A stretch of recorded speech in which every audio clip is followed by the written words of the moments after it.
Greetings! Welcome. I'm back with something brand new. I said I was going to start Super Mario Super Quest today, and we are with Super Mario Bros. 3. So, very special thing, trying something completely new here. I'm going to see if I can learn how to speedrun this game. This is kind of made possible by Mitch Flower Power. You can see up here in the top left hand corner, there's a little video that we're going to be watching while I do this.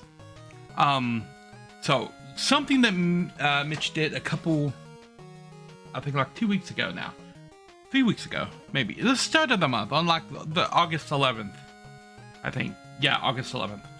He put out a full tutorial video on how to speedrun the 100% category of Super Mario Bros. 3.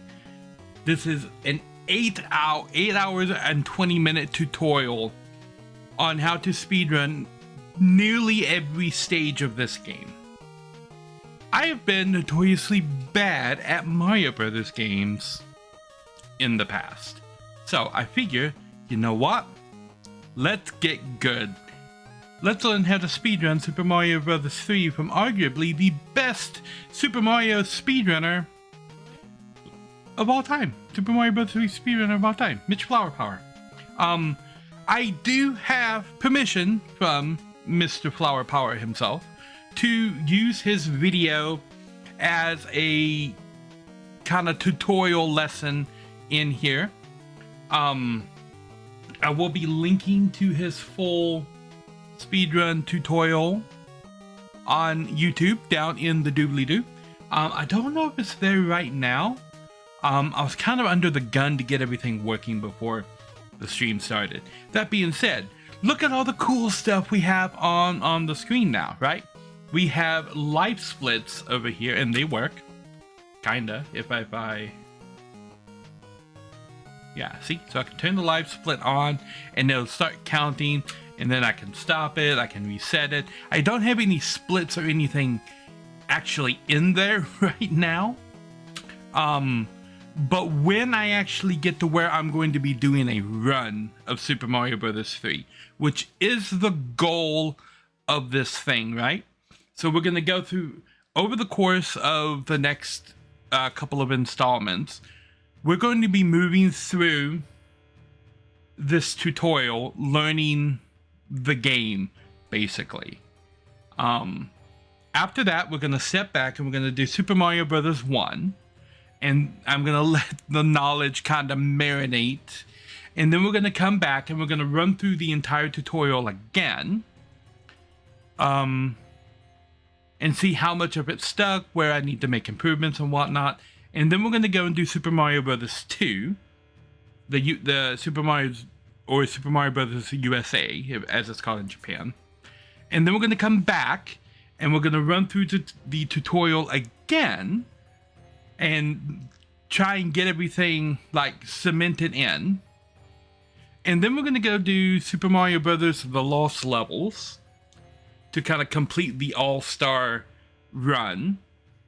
And then, if my skills are sufficient enough, I'm going to make a run and submit it to Speedrun Archive, or speedrun.com. Probably speedrun.com. I don't know. Maybe Speed Demos Archive too. I don't know. But definitely speedrun.com. I've already got an account set up on speedrun.com. I think Speed Demos Archive is more for racing now than it is for actual leaderboards. I think all the leaderboards are on speedrun.com. So yeah, if my skills are sufficient, we will tempt the fates and see where I can place on the leaderboard. Yeah, and I am going to be practicing in my downtime. So I'm not only going to be running through this tutorial on stream. I am going to be practicing all of this stuff in my downtime too, to, you know, try and get it up. And we're going to be continuing with all of the other things that I've been doing as well. But speedrun training sessions will now be popping up randomly on the channel in addition to random Dice and Sphere streams. Whenever the need arises, or I just get the itch to twitch. Has anyone ever used that as a saying before? The itch to twitch. I can imagine like a Top Gun scene. I feel the itch to twitch. Right. I'm gonna make that into a t-shirt. Oh, Morris is under my desk. But not... Morris, why are you trying to make... You got this huge blanket under there. But he's not laying on the blanket. He's laying beside the blanket. Okay. You know I'm going to be kicking you all the time with you laying right here, right? Oh. I bothered him one too many times. He's got up and shifted to the right. You're still in, like, I gave you a designated sleep area. If you stay in the other area, you're going to be bopped. Anyway, in addition to life splits, which we can turn that off now, I've got this nifty little controller thing down here. Ooh, so you can see which buttons I'm pressing. I am using the PS5 controller, so you can see the D-pad right there. You can see the face buttons right there. You can see the control sticks right there. And when the control sticks are clicked, they turn white. You can see the two little side buttons and the pad when I press that. You can see the PS button when I press that, the L and R buttons, and the triggers, and how much I'm holding down each trigger. And I think I'm gonna just leave this controller display up all the time whenever I'm using the controller, so you can see like what buttons I'm pressing. Yeah, just, you know, generally what's going on. So you can see that I'm actually using stuff. I'm pressing buttons. I've got all the buttons. Currently, this is only really going to come into play here for the speedrunning stuff, and for Final Fantasy 14, and for Pokemon. Yeah, because I'm using the controller for Pokemon. I use the controller for FF14, and I'm going to be using the controller for this. So yeah, you'll get to see my inputs. The little guys are going to still be walking in front of it, but that's okay. It's not terribly important that you guys monitor my inputs at all times, because it just isn't. You may have noticed that this Super Mario Brothers edition is a little bit different, right? Let me pull up the thing. It's got these numbers going up and down right here. This is a training ROM for the game. When we get started, we're going to be watching the little video there in the corner. Mitch is going to explain this training ROM, what it is, and what it does, how it works. And it's for learning how to speedrun. Yeah. So without further ado, I'm going to get into the video. Welcome to the 100% Super Mario Bros. 3 seminar. This seminar is going to be based around doing the 100% route in Mario 3. Step number 1. What I have right now is I guess you could say kind of like a ROM hack practice version of Mario Bros. 3. And what that means is that I can go to any world I want. I don't have to worry about deaths. What this does is under the P meter, it has a frame counter. So it's counting in frames, because anyone who's run this game for more than, you know, a day understands that the in-game timer is like based on screen rate, like how fast you're progressing on the screen. So if you're going really fast on the screen, the in-game timer actually slows down. So using the in-game timer as a reference to like how well you're doing in levels is not good enough. You can lose like half a second but still get the same in-game timer, so it's not good, right? The in-game timer, you can see right now in the bottom right of my HUD, the in-game timer's going normal, right? 1, 2, 3, 4. But when you watch me get P-speed right here, watch the in-game timer. Now it's going very slow. Oh, wow. It is. See, it took I did half the level and only 2 seconds went down. So the coin count is friggin' around right now. And that is because that is my sub-pixel position. As I lightly tap on the controller, you can see it going. I'm not gonna get into that right now. We're gonna get into that a little bit later. Has a lot of value in World 7 and some other worlds. You have an input display in the top left of the HUD. Oh, you yeah. see that my arrows, there's like 4 dots. To the right of that is A and B. To the right of that is a 1. I don't know what that means. Maybe that's World 1. But below that 1 is my speed. So you can see Mario's base speed without P speed is 40. You see that? P speed, I think, is 56. 56, there you go, right? So now I know my base speed, right? And I think the bottom left-hand corner is my lives. I don't know. Is it my lives? No, I don't even know what it is. Anyways, that information is not useful at all for Mario 3 and for the seminar. Right before we start, if you want this practice ROM, there's 2 places you can go. Go to the official Mario Discord, go to Mario 3, and then from there, you will be able to find resources to get your own practice. You will need an official copy of Mario 3, like a digital copy, and then you're gonna need to probably patch it. You can go to speedruns.com. You can go to the help section. That'll help you get to the Discord and tell you about how getting this practice stuff. This practice stuff is really, really good. It's really helpful. Okay, a note on that and the practice stuff. The file to patch it and the patching utilities are available on speedrun.com. That's where I have it.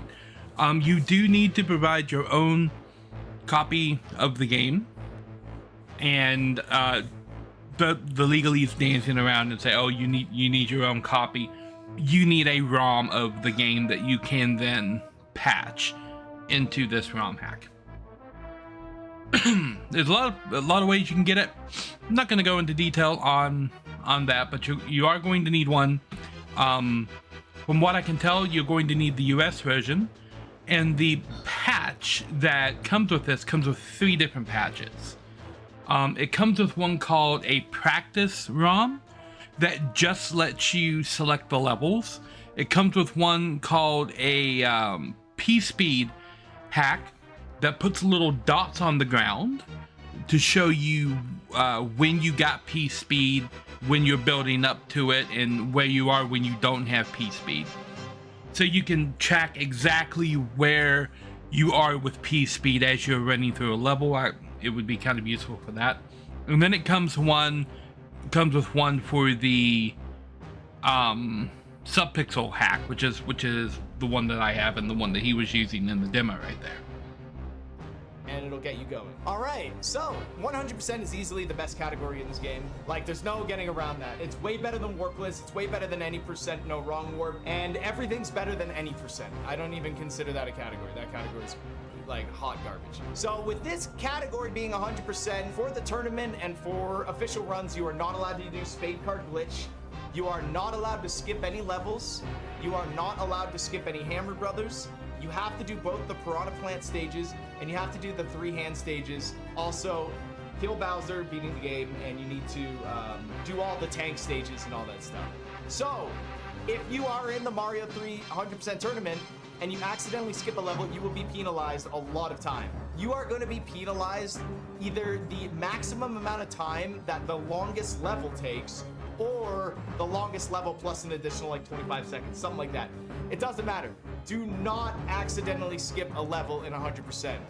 And the best way to avoid skipping a level in 100% is practice. Don't forget to do your practice runs. So let's start with 1-1. 1-1 is probably one of the most nerve-wracking levels to speedrun. Okay, so I'm going to note, I'm coming into this with very little knowledge of the actual techniques how to execute the actual techniques that are required in this game for the speedrun. I know what a lot of the tricks are, right? So I know about the wall clipping, I know about P-speed, duck jumping, I know what some of the big skips are, like Jesus clip and third door.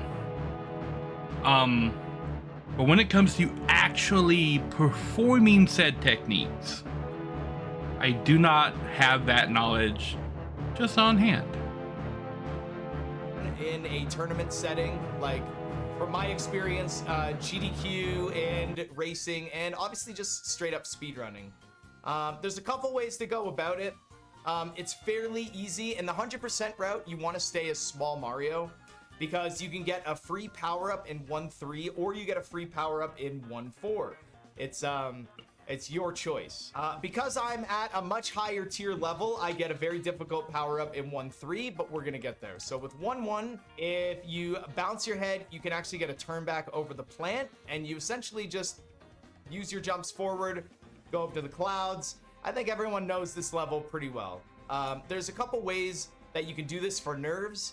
It actually also works if you rub the pipe there, because sometimes, if you guys have ever seen Mario 3 runners, we do the stupid turn back into the plant. However, when you're speedrunning, that's not that big of a deal, because I'll just reset. In a tournament like racing at GDQ or Mario 300% tournaments or Warpless tournaments, yeah, that's gonna be pretty scary. You do not want to start your runoff by dying like that. That would really suck. Okay, so let's see where I can go with this. Also, let's get some volume control. Where is volume? Peak directory input network sound.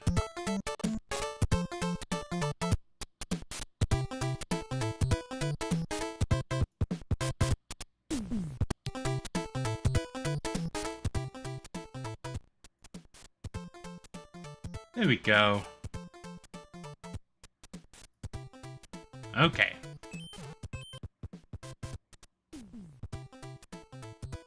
So I'm going to be using save states to go back to the beginning of a stage. Okay, so it was, I've already messed up. Bonk here, right? Oh, and okay, bonk there and then keep going.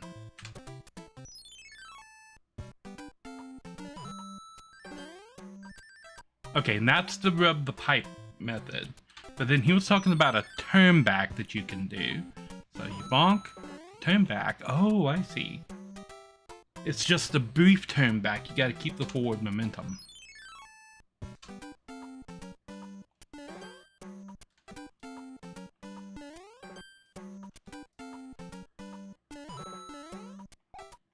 That's not it.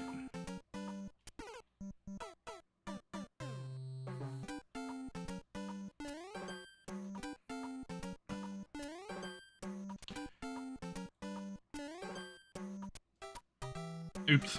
Okay. Let's die. Oops. Okay.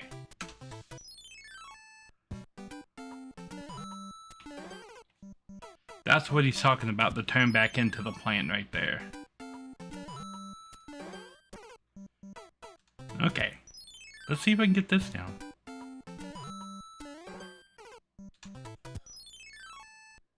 So, bonk and then turn back. Oh.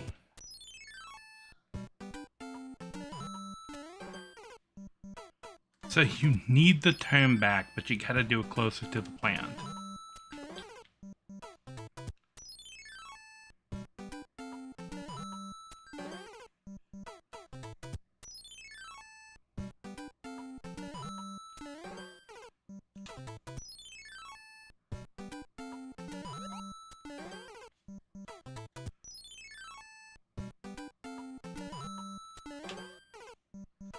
That is really tricky to get. That was it. Okay.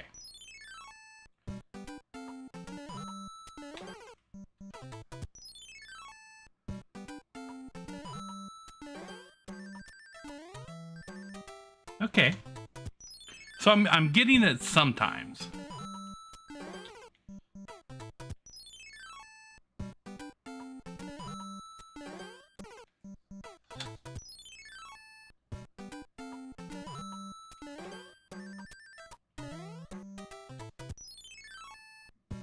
It is actually kind of tight to get that.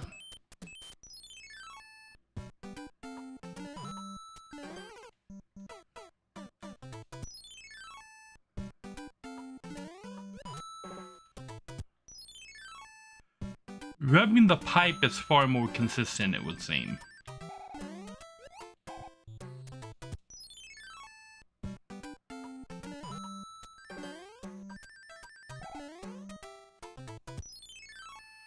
So it seems like first time runner, rubbing the pipe right there would be the way to go.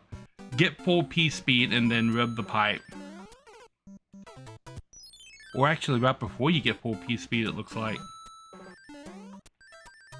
Oh yeah, okay.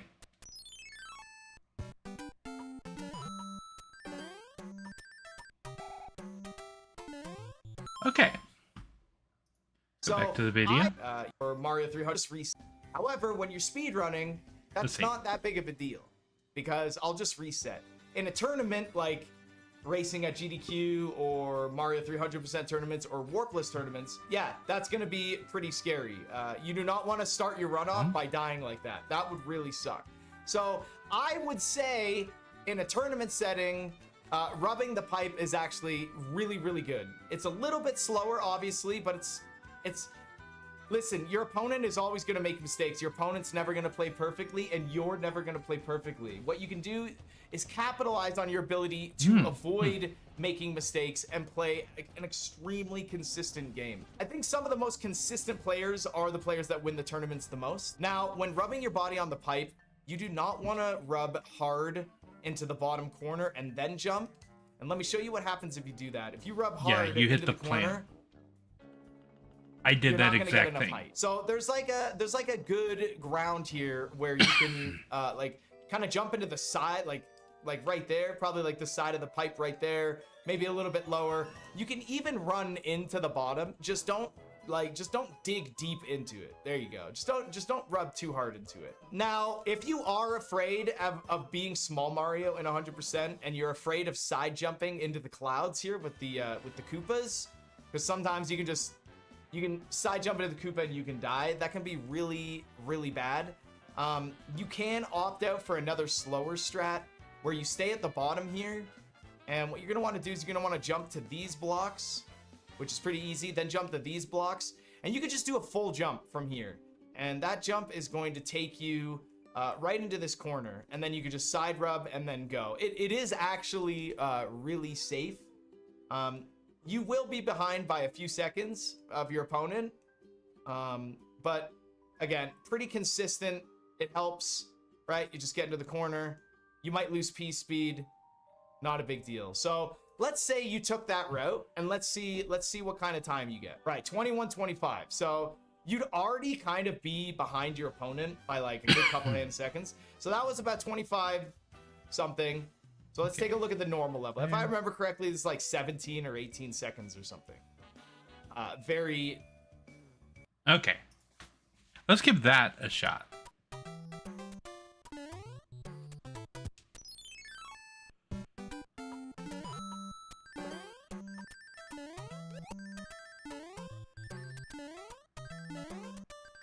Okay, that was wrong. So, he did. After this, rub, jump over, jump from here, jump from here, jump here, and I flub the jump. Okay. Flubbed all of that. There. Too early. Or too late, actually, for that jump. Rub. Rub too high that time. There. Jump there. There. Here. And... okay.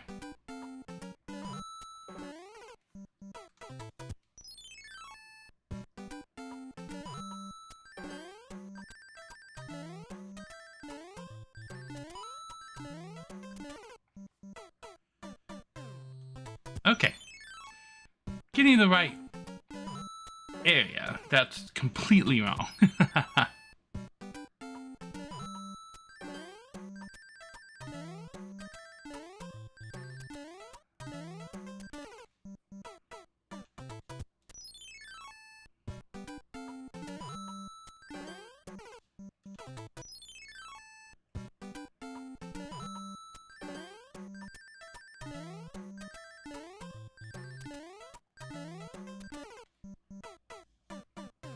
Okay. Let's take another look at what he did here. So let's take a look at the normal level. If I remember correctly, it's like Jumps 17. there. Jumps from the 18 or middle 18 bush. seconds. Jumps from underneath that turtle. Or something. Okay.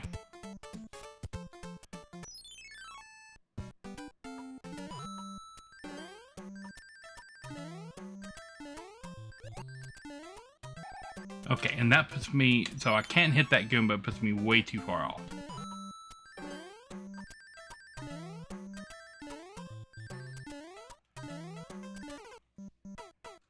Jump much earlier right there.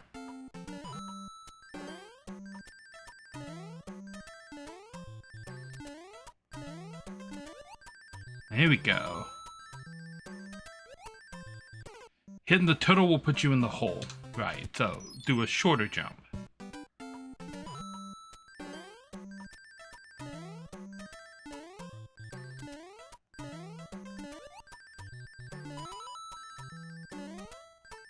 Okay. Shorter jump from a little bit further along.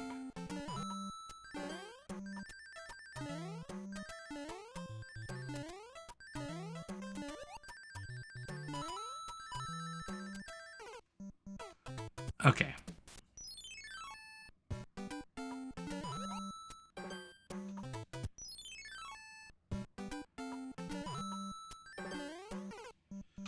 That's what he was talking about, getting in that bottom corner out there and it eating all of your momentum up.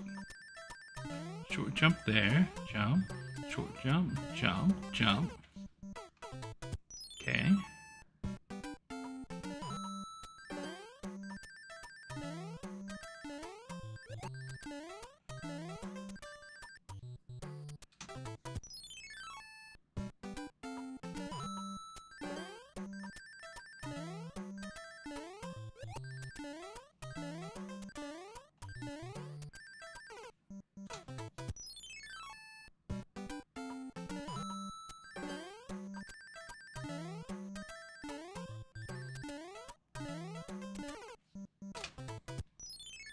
Okay. That.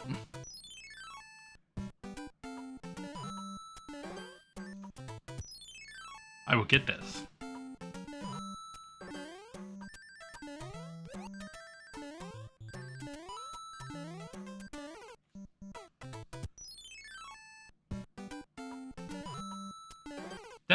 That's wrong.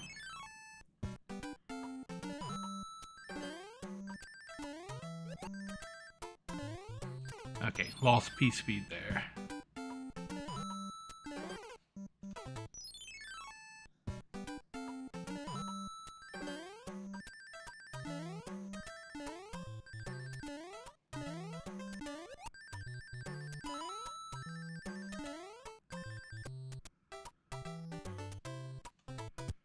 Okay.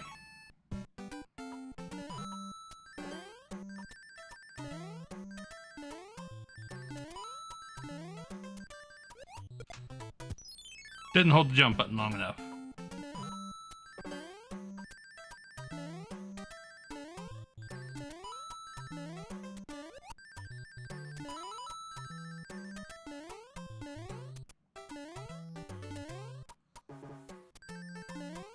Oh, right through the, okay. Okay, so what did I get? 2446. I can do better than that. Not like that.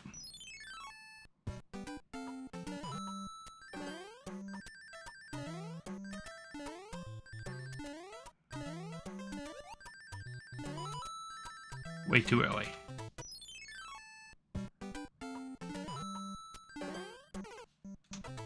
Way too early on that jump.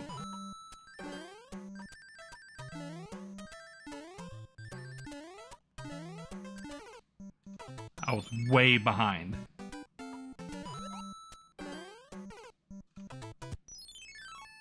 Okay. Oop. Don't even know what I was doing there.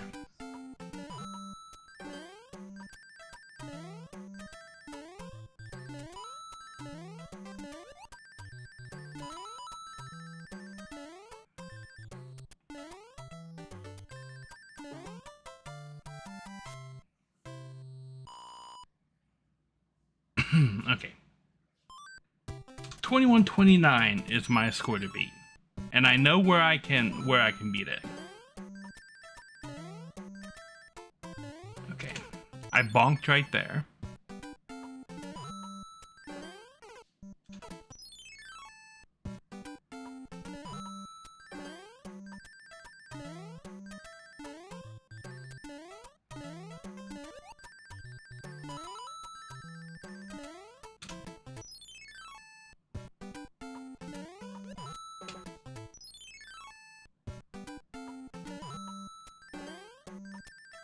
Okay.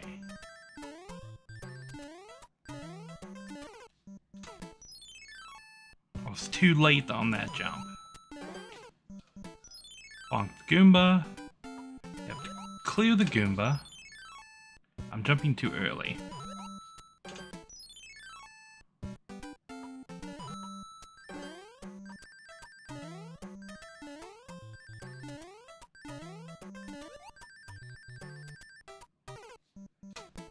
I missed the jump. Okay. Complete there. Rub the pipe. Get over. Short jump there. Medium jump. Short jump.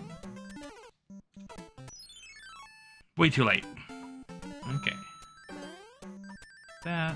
Short. That's gonna put me off. Get a turn back. Had to turn back twice to try and fix that.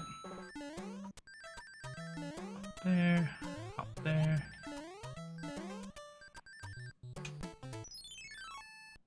If you do a turn back like that, you're going to be in the air when you need to push the jump button.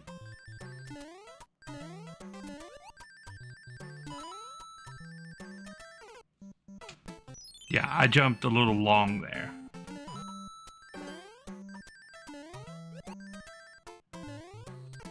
I need to run off of that and then jump beside the Koopa. Run off of this and then short jump there. If you rub that box, you're going to lose your P-speed.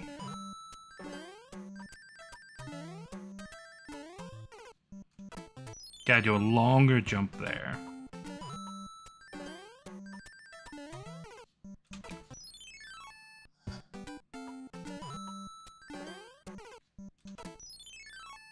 Okay.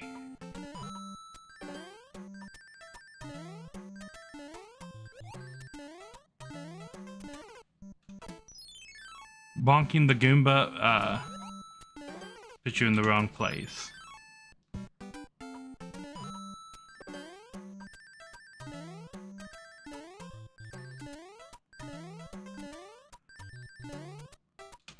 There probably is a path through right there.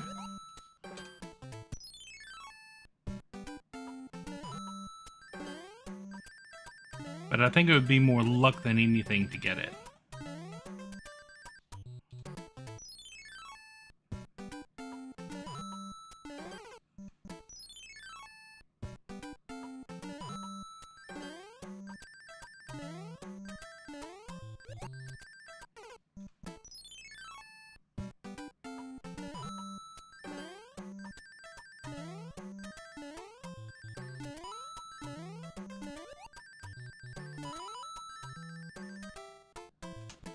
Okay.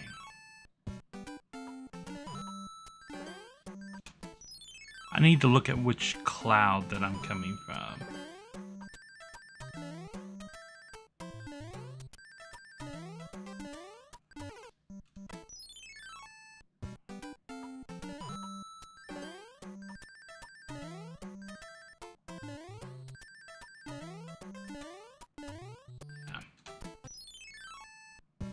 Okay. Oops. Oink.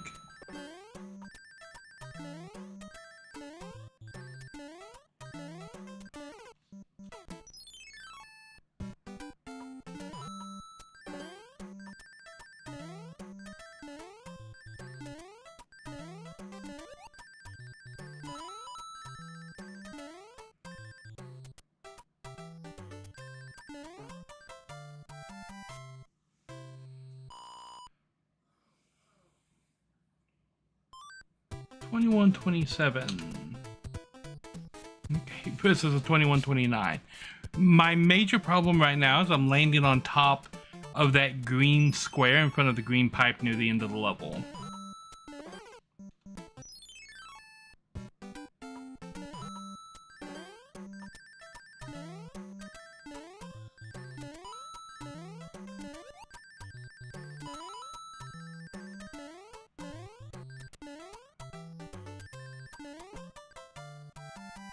That was a little bit better, but it's still rubbed.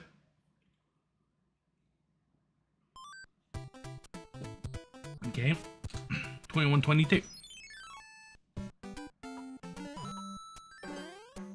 When I can get through this level with only rubbing against the pipe right here at the start,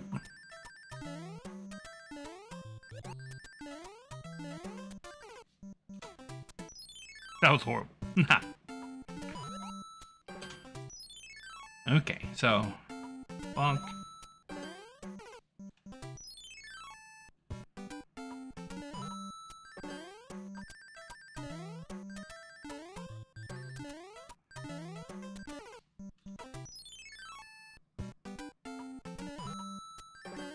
Okay.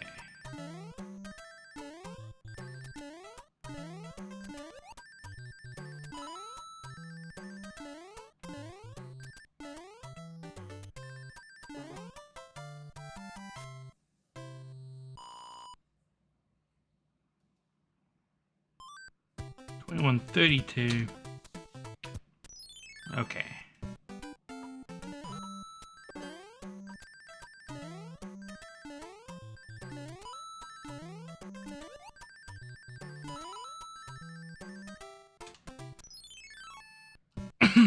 I think I can get there every time now.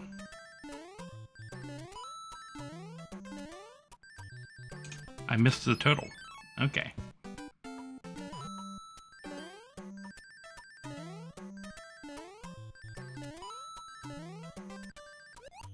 You do get a feel for what spots you need to jump from.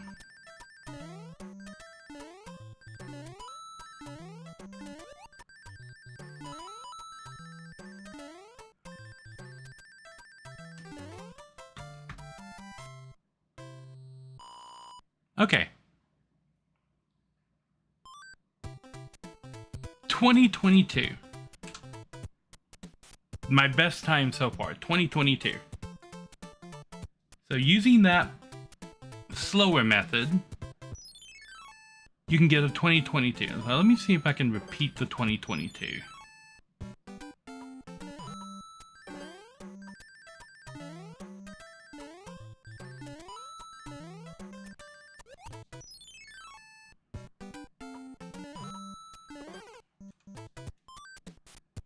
Oh, we just have all the stuff then, don't we?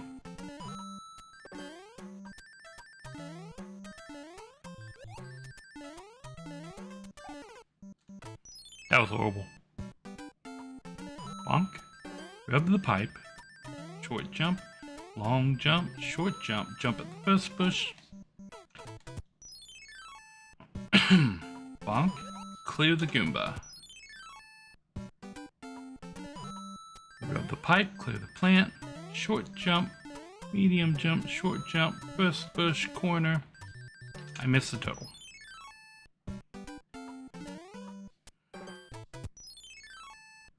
Okay.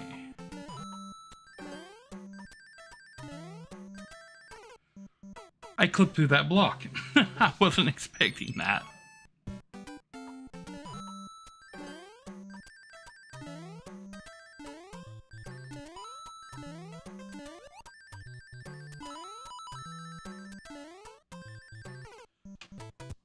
That jump there is the one that I don't have completely down yet.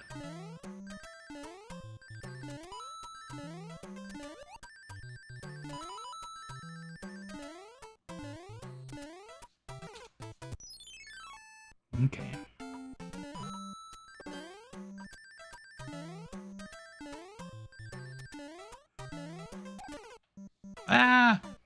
Feeling nostalgic for the speedrunning. Honk. Oh. Okay.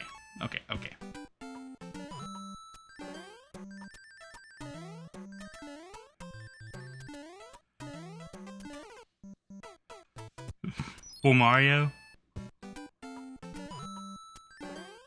What do you think of my idea of learning how to speedrun this game?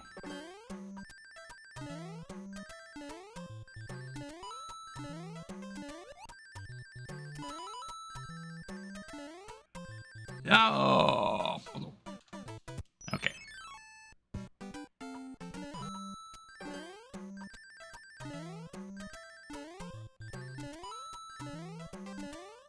Oh no, I missed it all. What do you think of my idea of learning how to speedrun?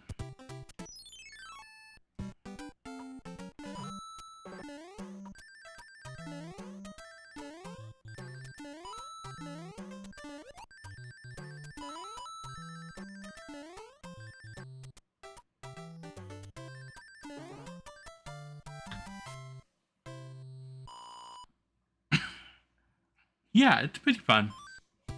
I think, like, I'm kind of adjacent to speedrunning in a lot of things because I like to break games. I like to find tricks and secrets and things. And I know some speedrunning tech for a lot of different games.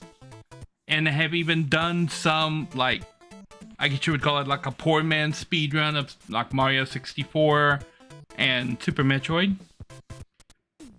So this seems like a fun way to like officially get my name on a leaderboard somewhere. Now it might not be high on the leaderboard.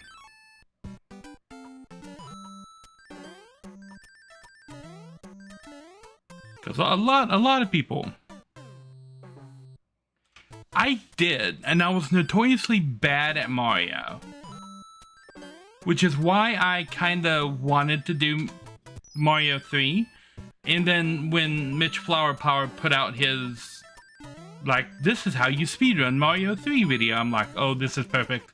If I can get permission to use his video as training, as like a tutorial instructions video, so I basically take all the little tricks that he talks about and I do them very poorly. I forgot to jump.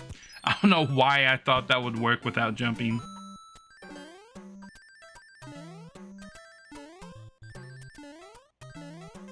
That was way too late.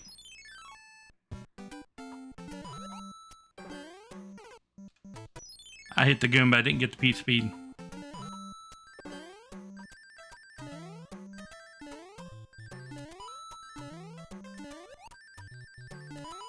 That was too early.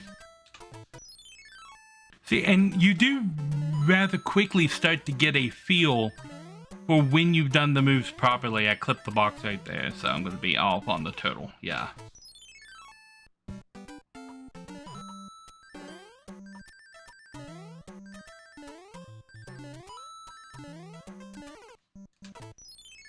I was lagging behind right there.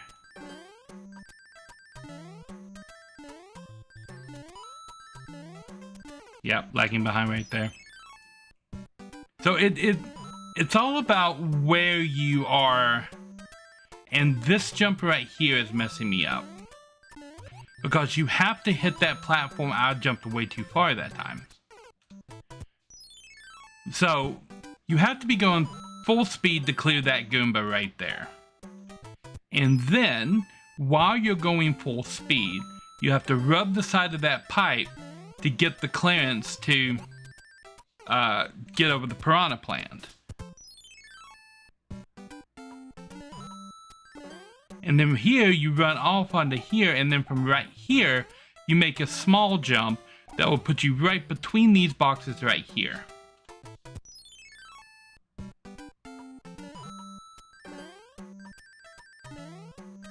Then a medium jump and a small jump. And you have to land in front of those bushes and jump right at the start of the first bush. So you do that, you get the medium jump. And then you get a small jump off of there, and then a medium jump off of that.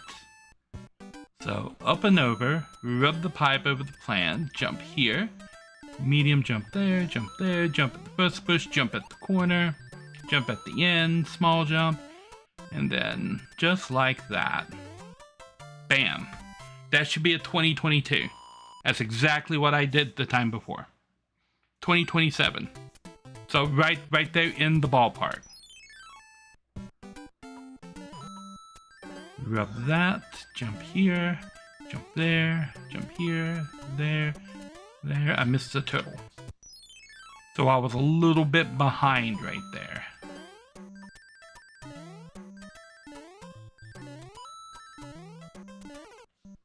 I was a little bit rushing right there. Well, strike that, reverse it. I rubbed that box so I'll lose P speed. So I made the this jump a little late. Okay, so that jump right there needs to be like as soon as I hit that corner.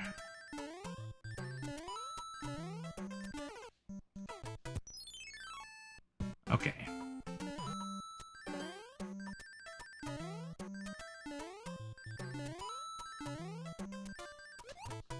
Hold that a little bit longer. We bonk here. If I hit the Goomba, I don't have enough speed to get over the piranha plant. But it doesn't matter if I hit the first box or the second.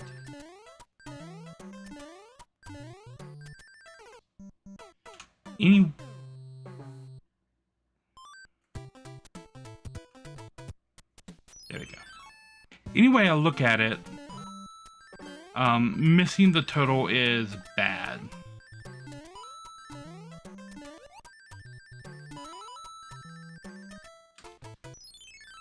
Okay. So I've got the strategy, I just need to practice till I get it right every time.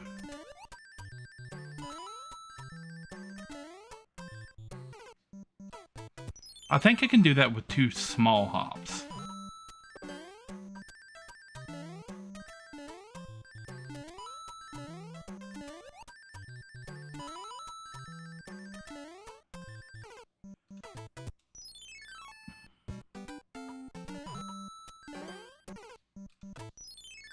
Okay. Up and over.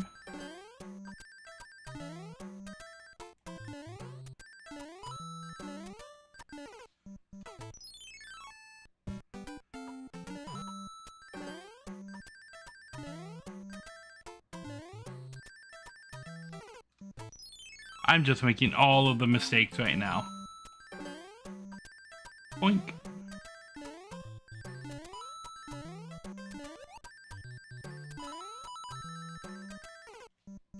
I jumped way too late.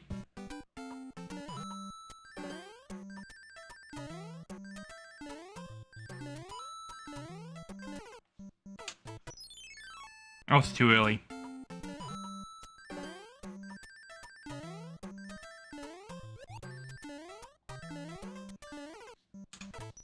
Bonk the Goomba.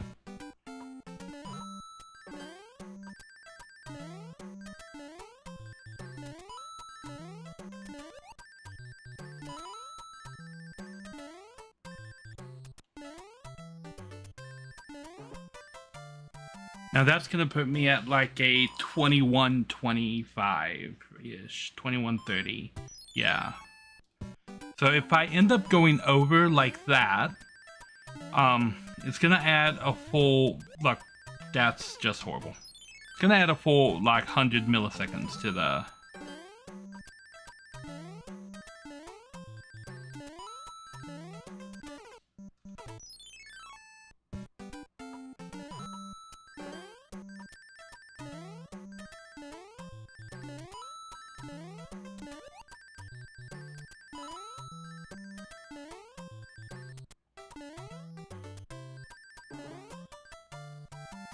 Okay. So that was a correction. It added about 15 frames to that run.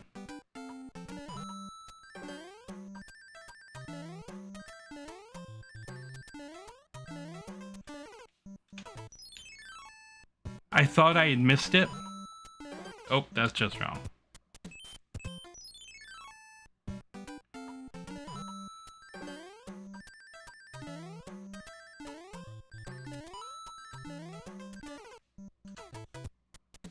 Okay.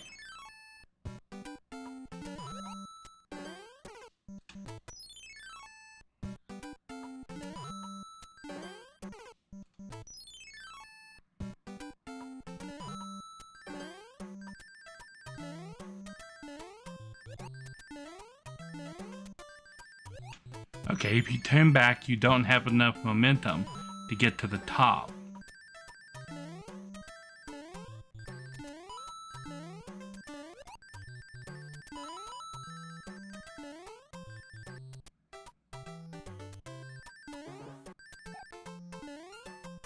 So I wonder if I can go over.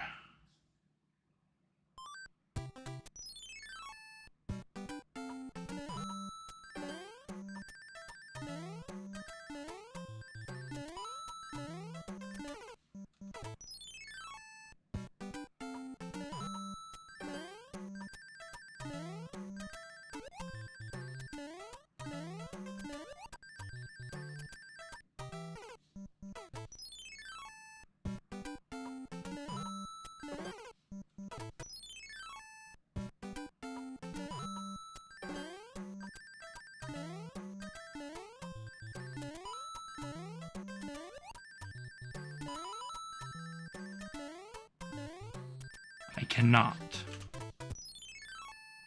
Okay, so I have to go through the opening at the bottom.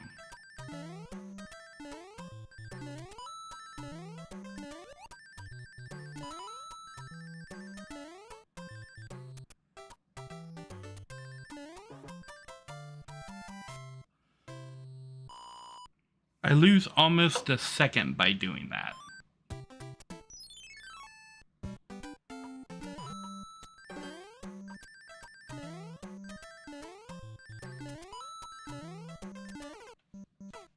I was a little late on that jump.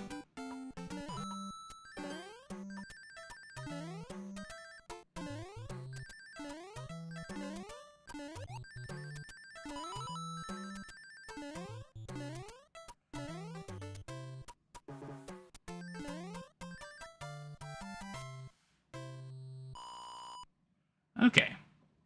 We're going to take a quick little break and then I will be right back and we'll move on to the next level.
Alrighty, a recap of what I've learned.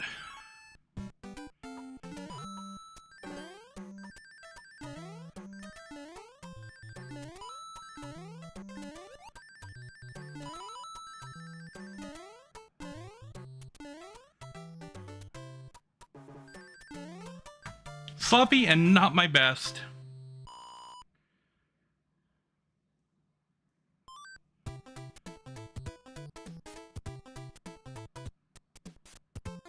What, you mean the box with the card in it? You can't skip that.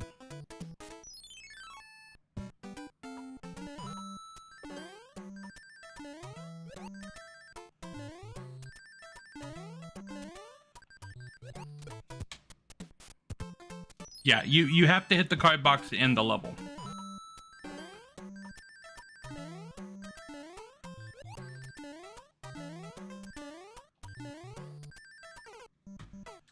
Okay. Let's move on to level 2. Very quick. So there you go, 20 seconds exactly. That's actually kind of cool. So 20 seconds exactly versus, what was it, 23 seconds or something like that. Let's even do the pipe rub. And then go into the cloud. This cloud jump is very easy. Don't be scared of it. Get confident, get comfortable. It's really not that bad. If you die there, it's just an indication that you need to go back to the drawing board when the tournament's over and work on your strats. So there you go. The pipe rub was 24 frames slower. There is literally no reason not to do it. Let's move on to 1-2. 1-2 is pretty interesting because you need to use the hills here. Boom and boom. Once you do that, you know you're gonna get piece speed. You wanna build a few arrows. You pretty much want to build 3 arrows and then build 3 arrows. So 3 arrows, 3 arrows. The last arrow on the P meter flashes when you run off this pipe. That is going to be an indication that you successfully got the P speed. So when you're running off of this, you're just holding forward. You can look at your P meter. You don't have to look at Mario. You're not gonna die, right? Let me show you. Like, you can like, right? You already know, you're gonna land on the Goomba. Like, I just proved it by looking away. Like, you just fall off, you hold A, you land on the Goomba. It's very easy. So if you get the last arrow to flash, there you go. I got it to flash. I know I'm gonna make it. So that is a very good indication. If it doesn't flash and it hits it, you know you're not gonna nail it. You could maybe jump down and then get ready to start building P speed about right here for this section. Once you build it here, it's pretty much the same thing until you go. Pretty much the same thing. So no P speed, that's fine. Not getting P speed in this level, if I remember correctly, is about half a second slower, but we're gonna figure that out right here. So we're gonna do the level, we're gonna come out, get our P speed, make sure to look. I like to bounce on that Goomba. I like to jump at exactly, you jump at exactly the tip top of this peak, full big jump, you'll always get through the music notes. This is a visual cue that I've been using since the start of speedrunning Mario 3. It's always been my favorite visual cue, one of them. It just makes the jump free. I hate jumping in between the music notes. Right, now here you don't have to do, you can do a full big jump and land on this pipe. I've learned over the years, once you become a very experienced Mario 3 runner, that can actually really screw you over if you do something like that. Really annoying, really annoying. And that's why you see a lot of runners use the Paragoomba. It's a little bit more advanced because the jump is a little bit harder. It's like a small medium jump, but you never have to worry about that full big jump. And then boom, full big jump at the nipple, right at the nipple, and then you're good to go. That's pretty good. So this level normally... Okay. Let's attempt this level. Okay, so you want to build 3, 3...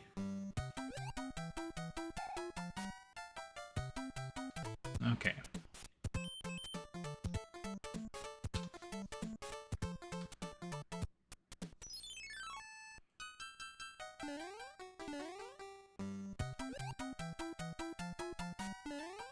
Okay.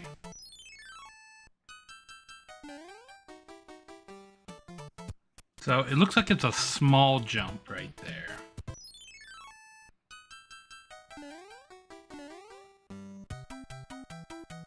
Let's just try this a couple times.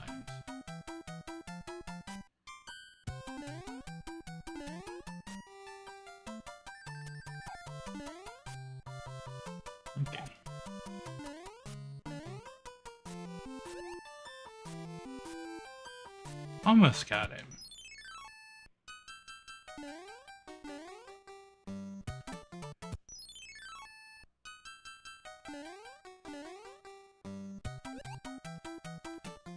He holding the button.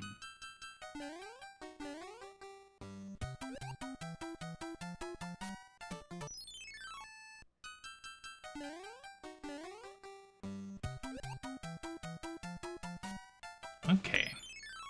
We're getting closer.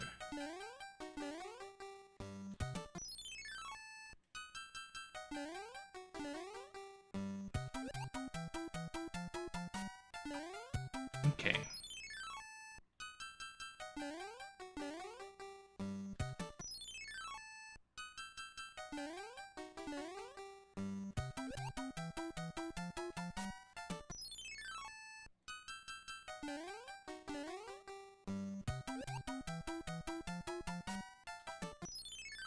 We were one arrow away that time.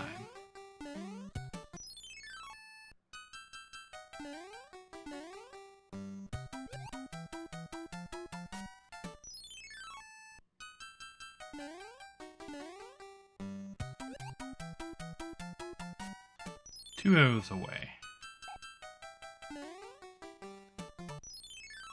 Okay.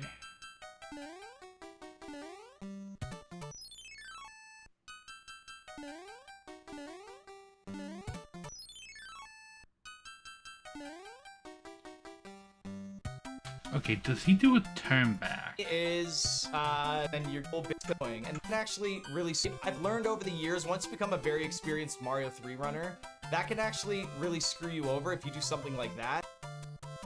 Okay, so he's doing a really small jump. Like that.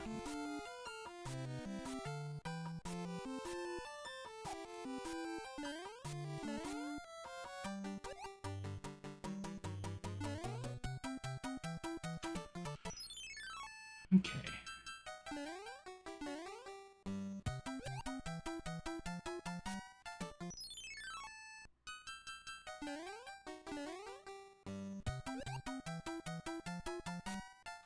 I feel like I'm so close right there. Jump, I think it's just a teeny tiny jump.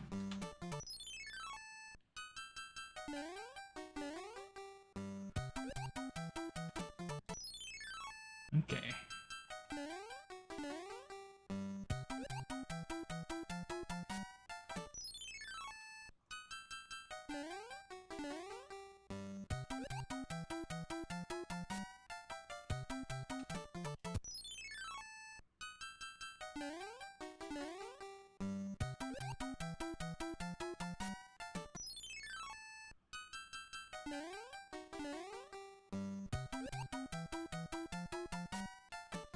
Hmm.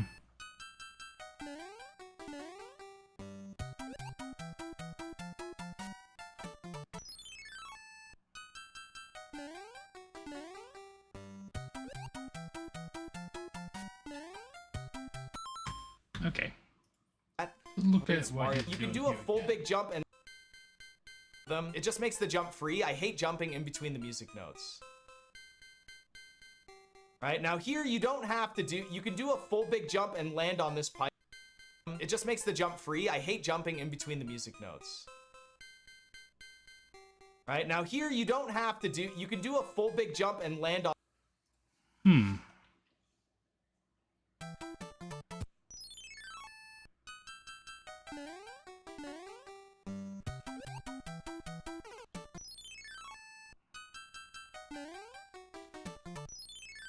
Okay.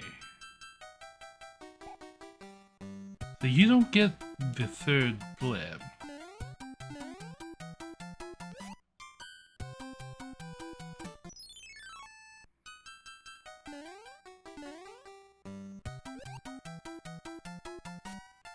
So he's getting a lot more speed than I am.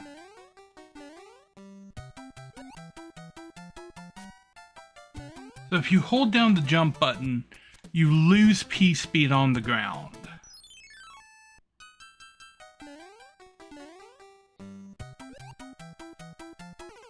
So the more you hold down the jump button, you lose P speed faster.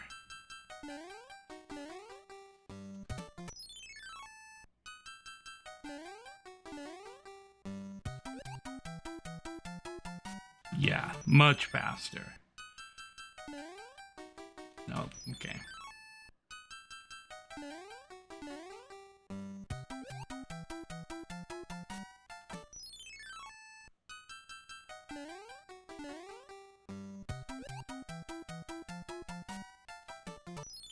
Hmm.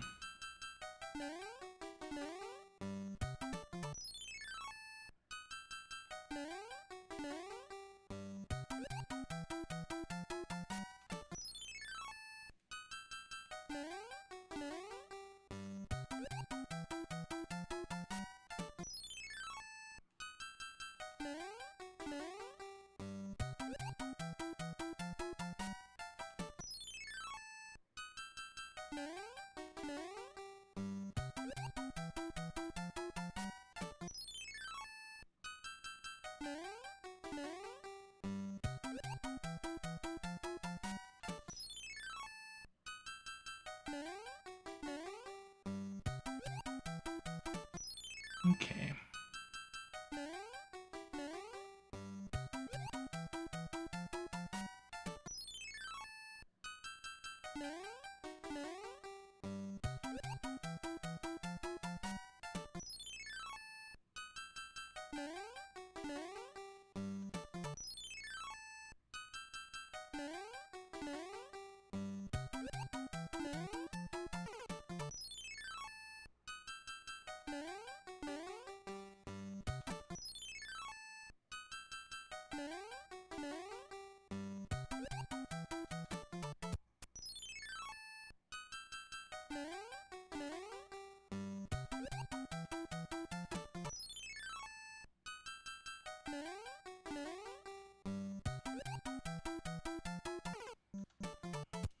Okay.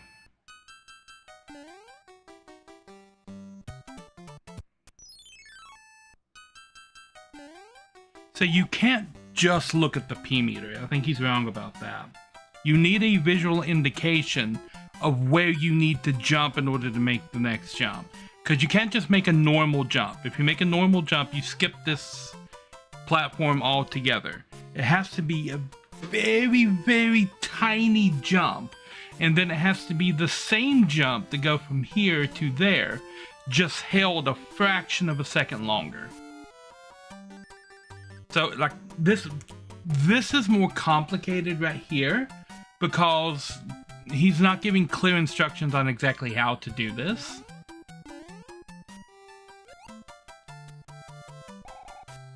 Like with his instructions, I can get to almost P speed, but not at P speed.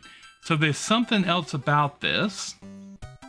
And see, just watching the P meter, you end up doing that. So if you wait till you get the 3 bars here, you're halfway up this slope before you do the jump. And then any jump from there is going to put you like right here, and you get no P speed from here to here before you hit the slope and it kills your speed again. So there has to be a point down here before you hit the slope. So technically before you hit 3 arrows that you have to jump at.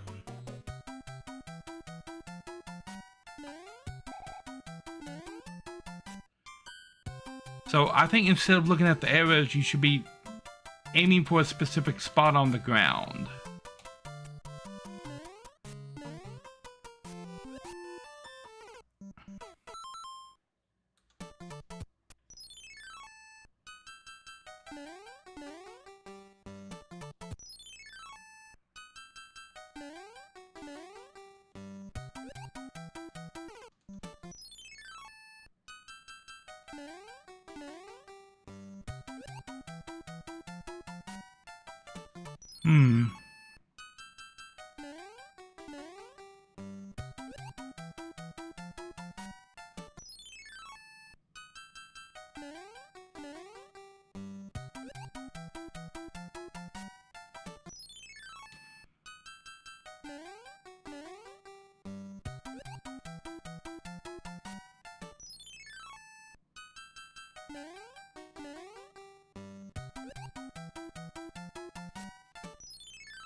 It also matters when you let go of the A button off of that Goomba jump.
Okay. On this Look at pipe, what he's doing again. it just makes the start jump. You'll always get through the music notes. This is a correct. One committed act, you just fall right. Let me show you. Like, you can like, right? You're just holding. It's going to be an arrow. Hold 3 arrows and then build 3 arrows. So. Okay, so he doesn't jump until he's halfway up the slope right there. 3 arrows, 3 arrows. And then right at the bottom of the last slope. arrow on the P meter flashes when you run off this pipe. That is going to be an indication that you successfully got the P speed. So when you're running off of this, you're just holding forward. You can look at your P meter. You proved it by looking away. Like, you just fall off, you hold A, you land on the Goomba. It's very easy. So if you get the last arrow to flash, there you go. I got it to flash. I know I'm going to make it. If you get the last arrow to flash, you just fall off, you hold A, you land on the Goomba. It's very easy. So if okay. Can I go through this frame by frame?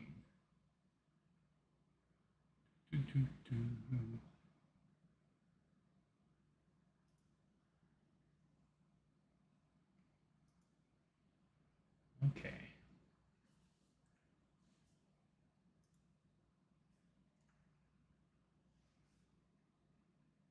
very so he jumps right here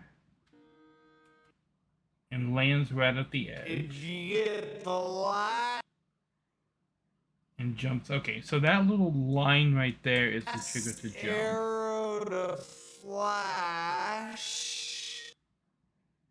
Okay. Okay.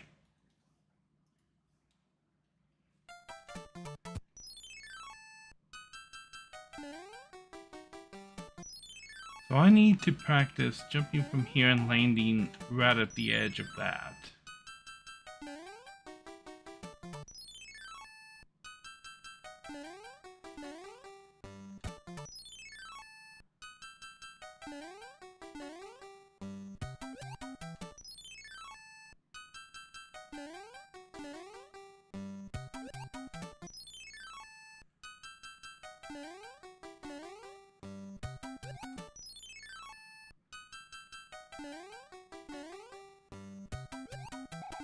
See, I'm not getting anything on that second hill top right there.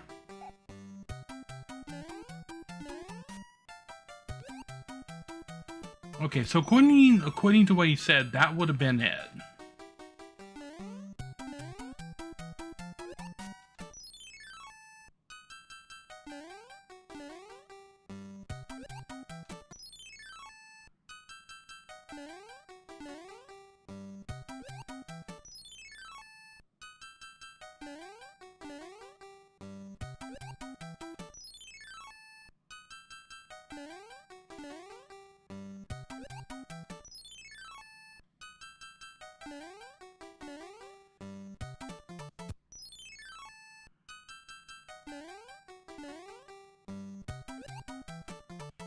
So you have to jump from right here and land right here. Otherwise, you don't build P-speed when you're on this little straightaway right there.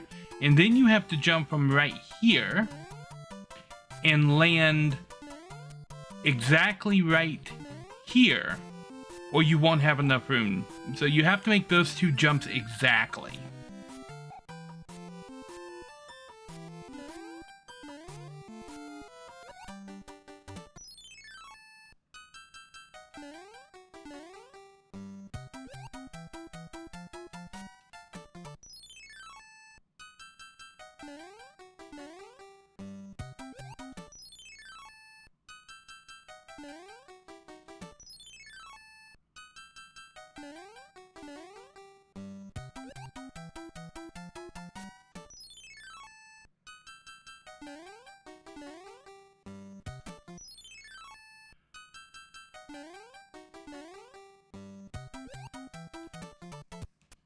I don't know, I'm not getting consistent results when I'm doing it here.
So it does have a lot to do with how long you hold the jump button.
Okay.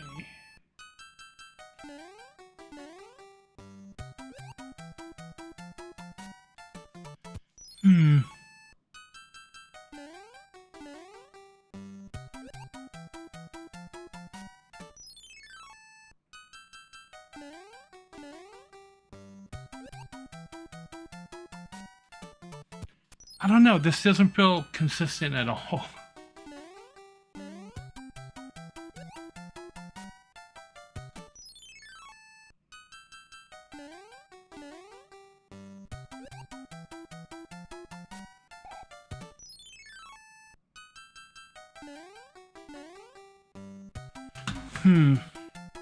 I don't know, it doesn't feel consistent. It's very slow. Okay, when is he hitting his P-speed? Very slow. He's holding.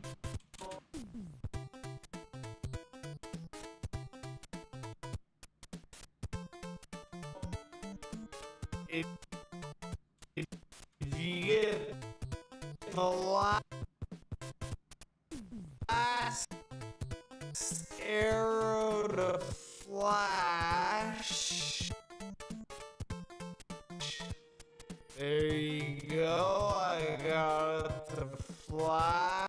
So he is letting go of the jump button early in order to control where he lands on this pipe. You can't just hold it down. You will kill your P speed landing on that pipe. So he first hits. Very easy. So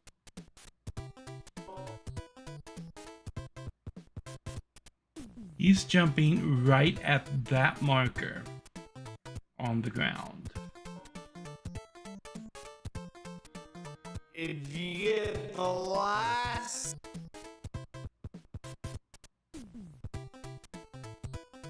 Okay. arrow to you already know you're gonna land on the Goomba. Like, I just proved it by looking away. Like, you just fall off, you hold A, you land on the Goomba. It's very easy. So if you get the last arrow to flash, there you go, I got it to flash. Okay. So right there, I'm having an issue. Because if you don't land exactly on this pixel right here, you don't build P speed on that runaway.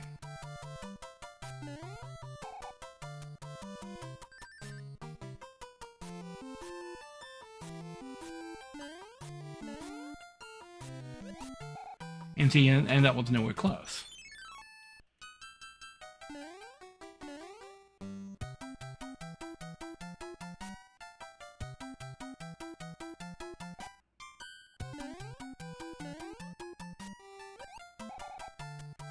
So you have to make sure that you land.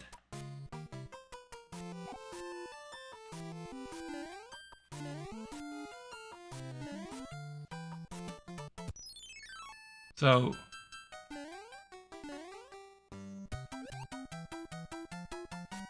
it's all up.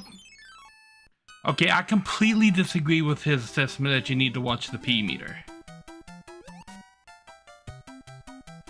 That's not what that segment is about. You have to find the exact spot on the ground that you need to jump from.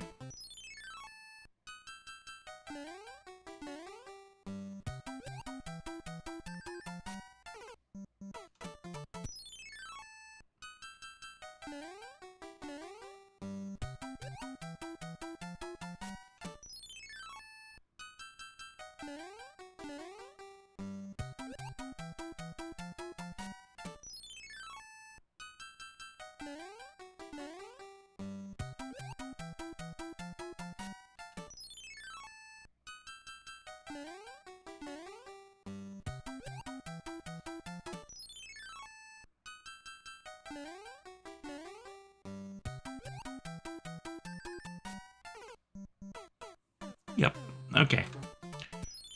So there are a couple of nuances. And getting that P speed requires a couple of things. You have to jump exactly when Mario is on this spot. And then just a short jump and make sure that you land right on this spot. And then run, and the same spot right here is where you have to jump from, and you have to make sure that you land right here on the corner of the pipe and then run off the pipe. If you don't do those exact jumps, you're not going to have that last arrow by the time you hit the corner of this pipe. Then when you hit that Goomba, you can't just hold down the button. You have to let go of the button early to make sure that you hit the top of that pipe up there.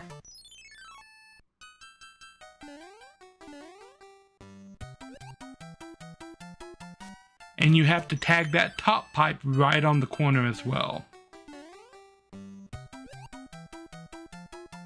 So I can tell what I'm doing wrong. I was too late in getting that first top pipe. I was too late with getting that middle section.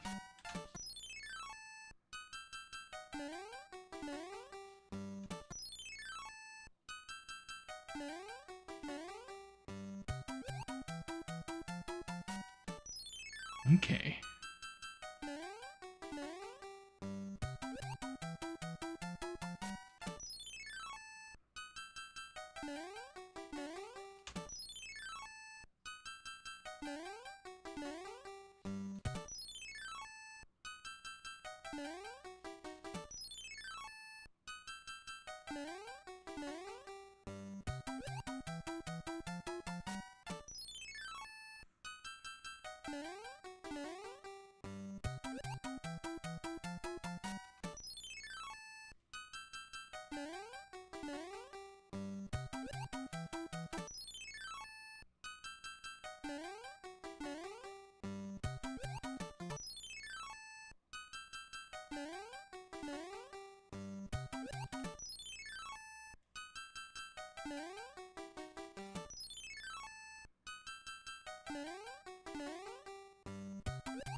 It's the first jump.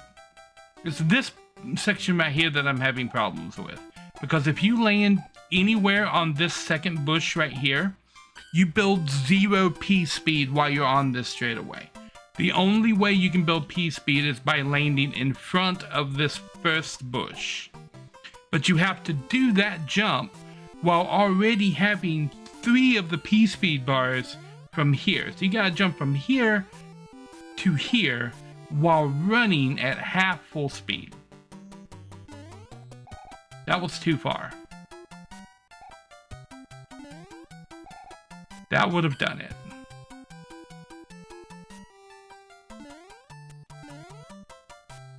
But see, I was way too far on the top right there.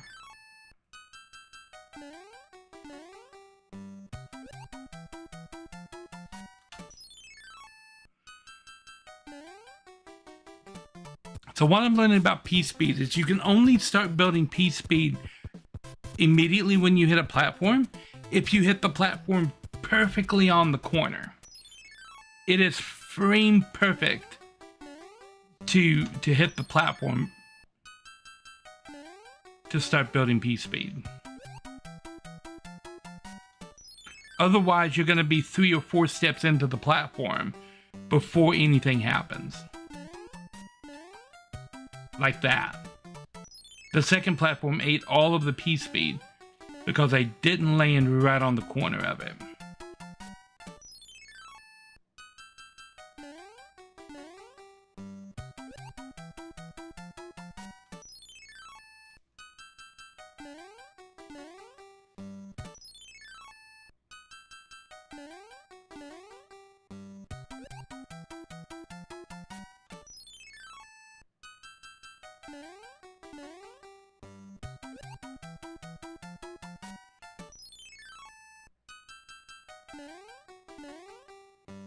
Yeah, there is nothing simple about this trick. This is a very advanced trick.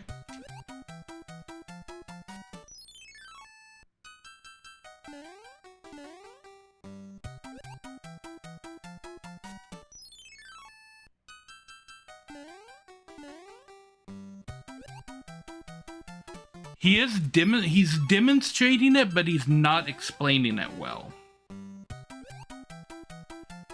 Because he's acting like it just works every time, but it doesn't. You have to be extremely precise.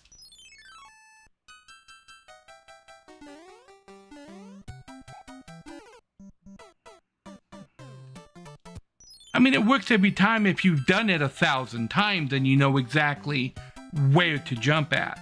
You can not look at the screen and just do it from muscle memory.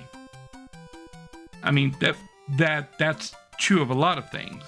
But when the problem that a lot of people who are experts at something have is they don't know how to explain how to do it to somebody who's not already an expert.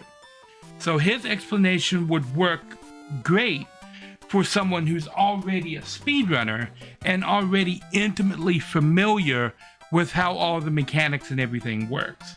But if you're talking to someone who's not already a speedrunner, his explanation is lacking the technical specification to make this particular jump happen.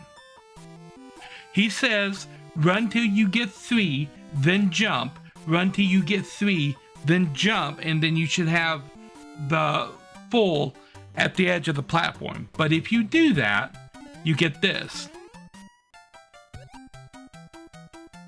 No P-speed. So if you follow his instructions, you don't get it. It's what he's not telling you that you have to do that is the issue here. That is, after you get 3, you have to jump no later than this spot and land no later than this spot. If you cross this area right here and are up this hill without jumping, you rapidly start losing P-speed. So you only have this much of the hill to work with before the hill starts deleting your P-speed. If you are past this point on the platform, if you land anywhere on the flat part of this platform right here, you have to take 1, 2, 3 steps, which would put you right here, before you can start building P-speed again. But doing those 3 steps, you start losing it.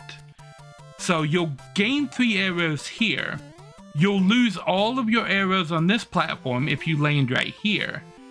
And then you jump, and if you land right here, if you've lost all your arrows, you'll get 3 arrows by the time you get to the end of this platform.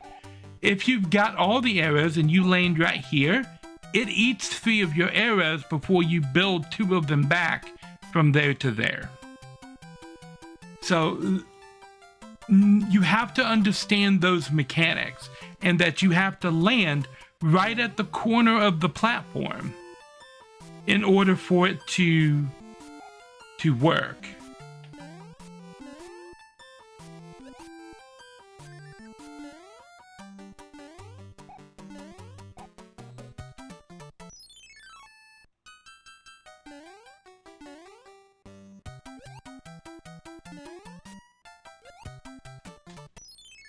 Okay.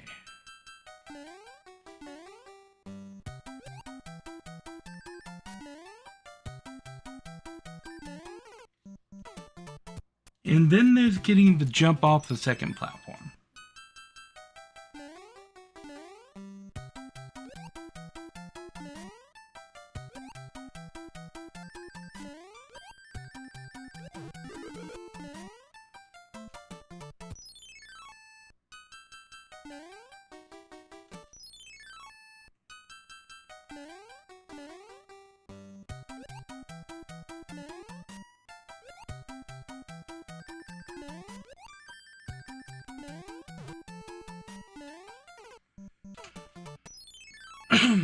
Okay.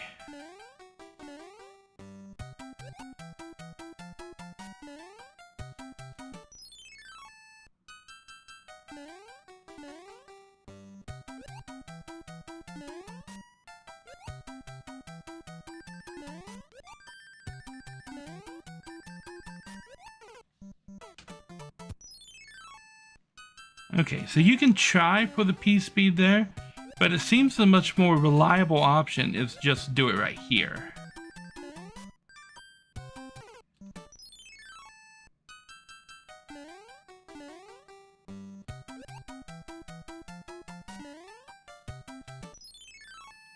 Because I'm not finding this method right here before the pipe reliable at all. There's probably another little nuance thing right there that I'm missing.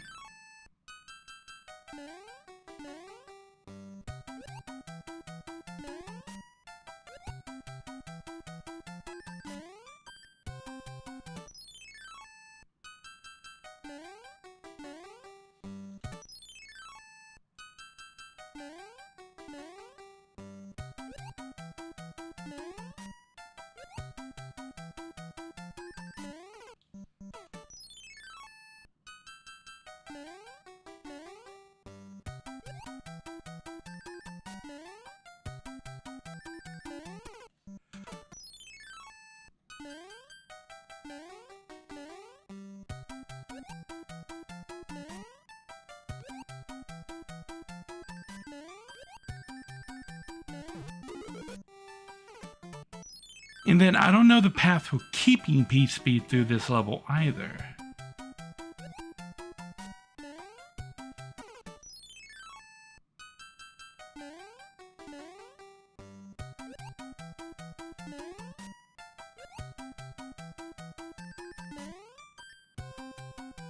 Because I lose it right there every time, unless you have momentum from before.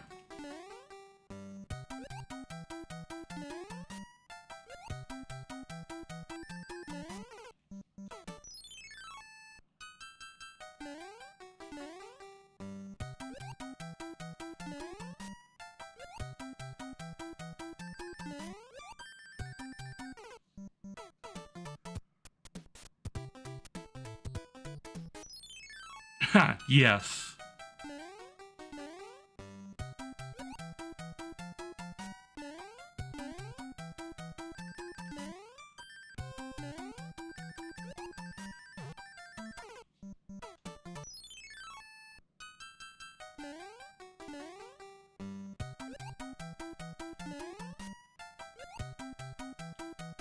So it's interesting because it seems like speedrunning this level is depending on the strategy that is I know, it's very easy. So very if you get the difficult last to arrow do. to flash, there you go. I got it to flash. I know I'm gonna make it. So that is a very good indication. If it doesn't flash and it hits it, you know you're not gonna nail it. You could maybe jump down and then get ready to start building P speed about right here for this section.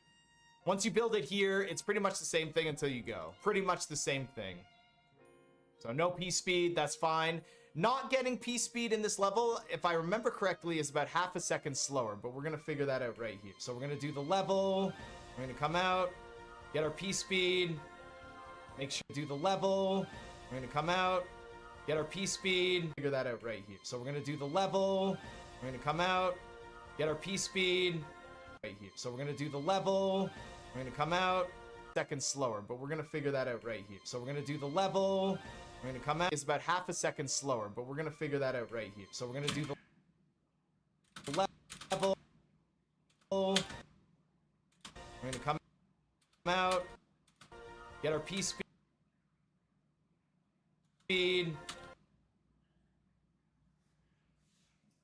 Okay, so it seems like most of this is dependent on getting that early P speed right there.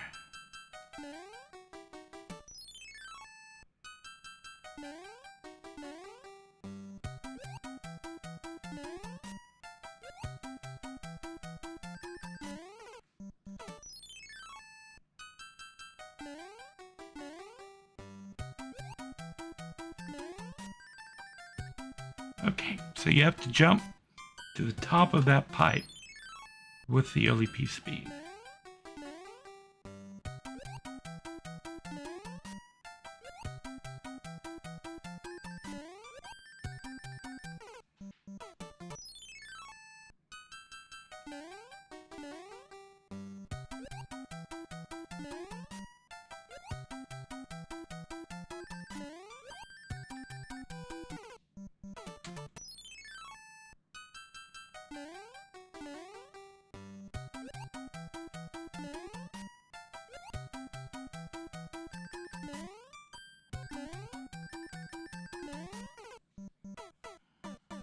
Okay.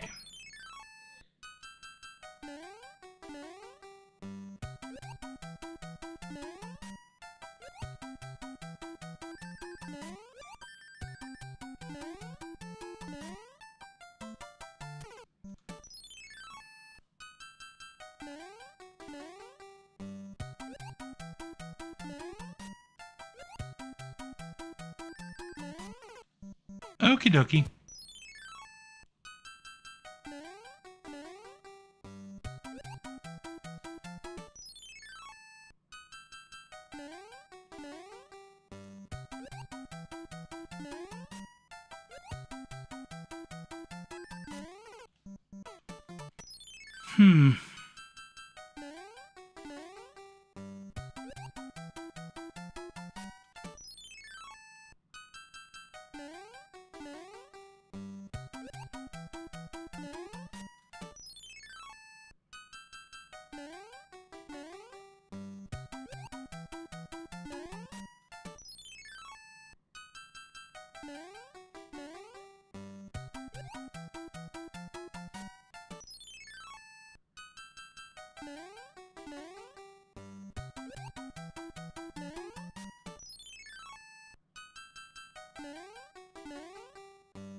See, sometimes I exit that pipe at full P speed. Sometimes I exit it at no P speed. And I'm doing the same button inputs every time. So I don't know what's changing about it. Like, right, something about hitting that Goomba is taking off like 4 areas of P speed.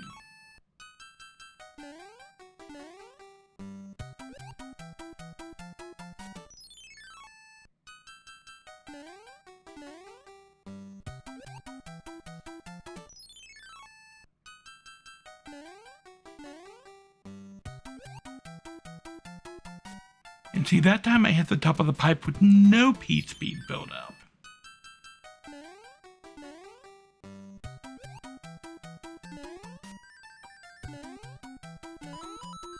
And then I've never been able to jump from pipe to pipe. Is that the jump that he makes right here? Make sure to look. I like... No, he lands on the Goomba. Out. Get our P speed. Make sure to look. I like to bounce on that Goomba. I like to jump at exactly you look level. If you could maybe jump down and then get ready to splash. Pretty much the same thing. So no P speed, that's fine. Not getting P speed. So we're gonna do the level. We're gonna come out about half a second slower, but we're gonna figure that out right here. So we're gonna do the level. We're gonna come in, it's about half a second slower, but we're gonna figure that out right here. Okay.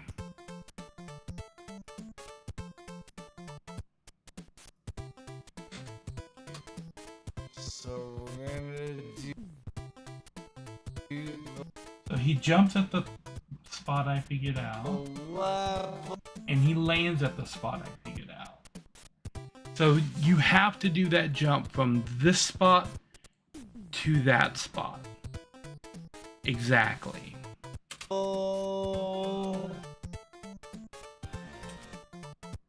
And then the same thing from the same spot. And then let go of the jump button around right here to land right on the corner of the pipe. So it is a requirement that you land on the far corner of the platform in order to maintain the run for P speed.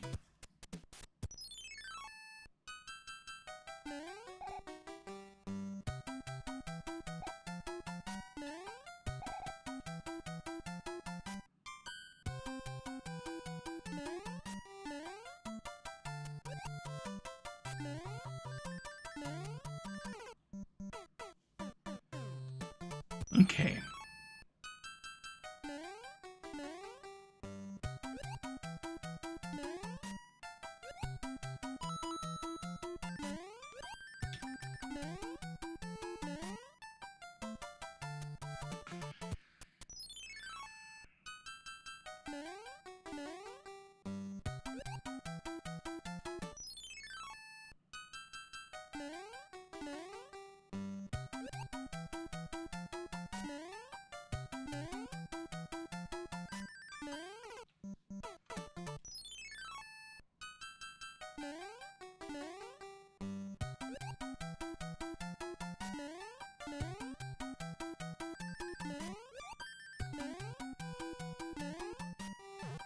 You see, the moment I touch the ground, my P-speed stops.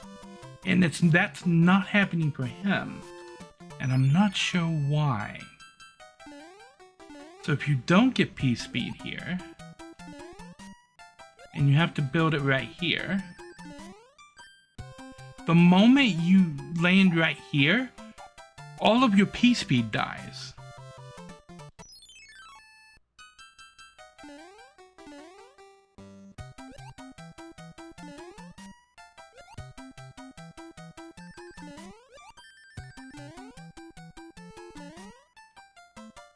Even if I land on the, like he's landing on the hill and continuing P-speed and is able to jump off the other side. I am not getting that.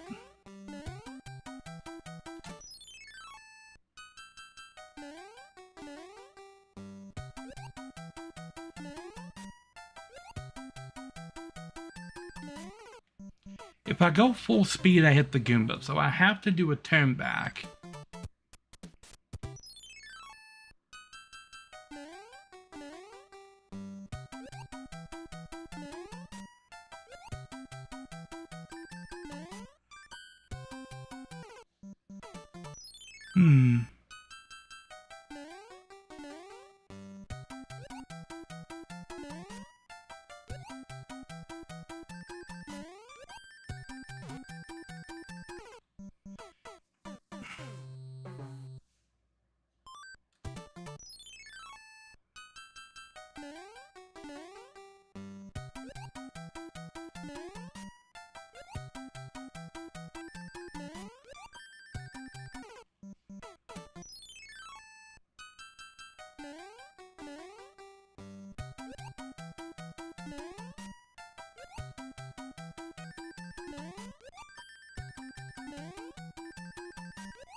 Yep, all of my P-speed died right there.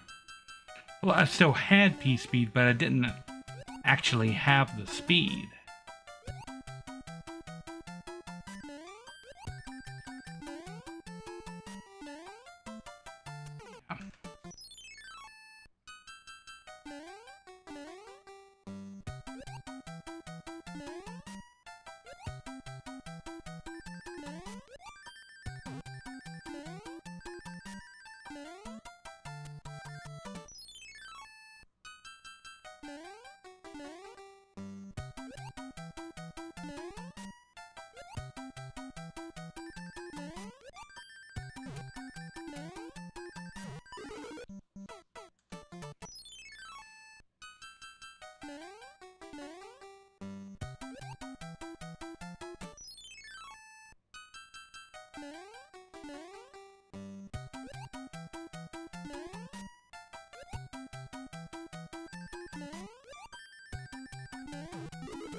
Okay, I'm gonna take a quick little break. I will be right back.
Boop, boop, boop. Okay, let's Like, continue you just fall off, watching. You hold A, you land on the Goomba. It's very easy. So if you get the last arrow to flash, there you go. I got it to flash. I know I'm gonna make it.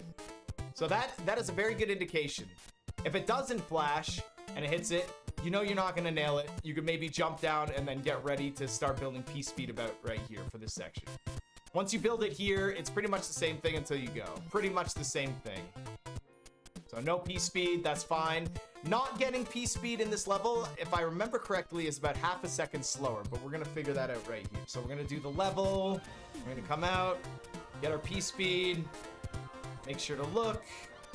I like to bounce on that Goomba. I like to jump at exactly, you jump at exactly the tip top of this peak, full big jump, you'll always get through the music notes. This is a visual cue that I've been using since the start of speedrunning Mario 3. It's always been my favorite visual cue, one of them. It just makes the jump free. I hate jumping in between the music notes. Okay. Right, now here you don't have to do, you can do a full big jump and land on this pipe. I've learned over the years, once you become a very experienced Mario 3 runner, that can actually really screw you over if you do something like that. Really annoying. Yes, really I did that annoying. the And first that's couple why of you see times. a I lot of tried runners to use the do a parry big Goomba. jump from the top It's of a that little bit pipe. more advanced because the jump is a little bit harder. It's like a small medium jump, but you never have to worry about that full big jump. And then boom, full big jump at the nipple, right at the nipple, and then you're good to go. That's pretty good. So this level normally is 20 seconds and 33 frames, so 20.5 seconds. And then if we do the level without getting P speed, no P speed, we rebuild our P speed right here. I'm gonna guess 22 seconds and a bit. I lagged a little bit there, but that's not a big deal. Yeah, 21 seconds, 17 frames. Okay. So it's like 40 something frames, 40, 50 frames. So if you do pipe rub in your tournament and you miss P speed in like early P speed in 1-2, you're only behind by a little under 2 seconds. Okay? Now think about this. If you get 2 movements of 1 and your opponent gets 2 movements of 2, you guys are pretty much on par. That's how important your consistency and your strats in these tournaments are. In 1-2, if you have a bad subpixel, you can't get the P meter at the start. So if you're gonna practice 1-2, and you're gonna use a practice ROM like this, don't save state with a bad subpixel. Now, if I remember correctly, the bad subpixels are the high subpixels. So if you look at my coin count, I'm gonna give myself a subpixel of 15. There we go. And I'm gonna exit the level and then I'm gonna re-enter 1-2 and let me take a look here. Yeah, there we go. See? No matter how hard I try on the hills, my P meter will not build 3 arrows on the hill. It just will not do it. It's literally impossible. So I have a bad some people subpixel. create a save state right here. Do not create a save state at 1-2. And if you do create a save state and your P meter keeps doing this, go back and redo 1-1. So I have a subpixel of 1 right now. I bet if I get a subpixel that is like in the middle there, like at 9. Let's see if this.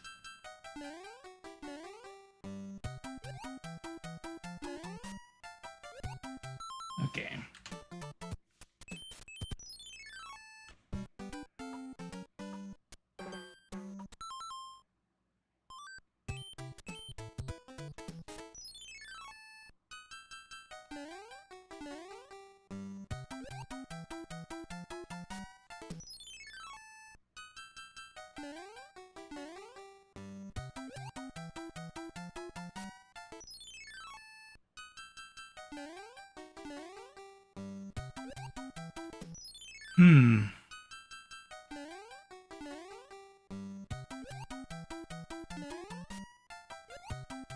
Okay.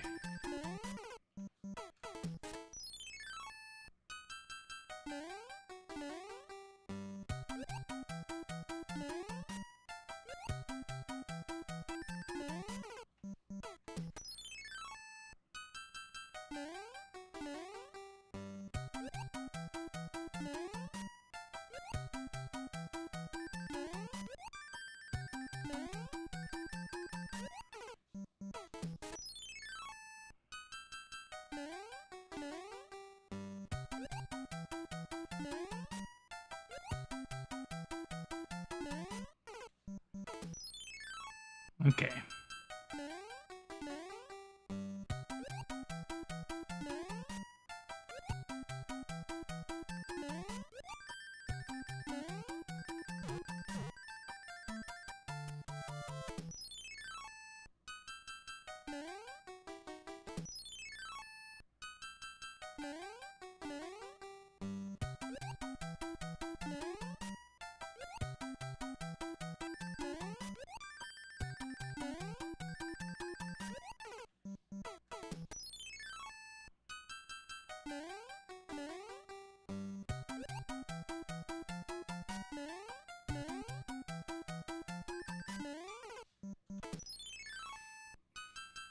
Okay.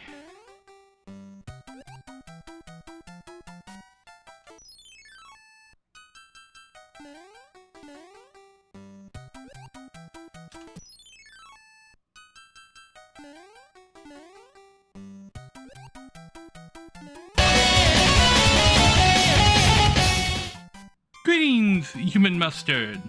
Thank you for the good luck and for the follow. Oops, I died. I am attempting to learn the P-Speed strat for 1-2. It is proving to be a little more difficult than initially anticipated.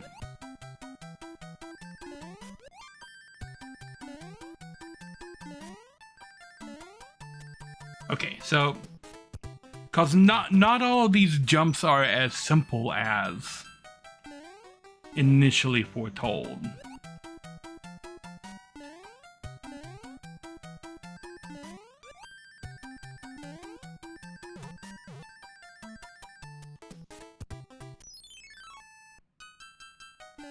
So, like, what I've discovered is that you have to have the perfect subpixel to do this. If you're super high or super low in the subpixels, it just won't work. You have to jump off of this exact spot and land right at the corner of the platform right here. Because if you land in the middle of the platform, you will not build P-speed between here and when the slope begins. So you have to land in front of this guy right here on the corner.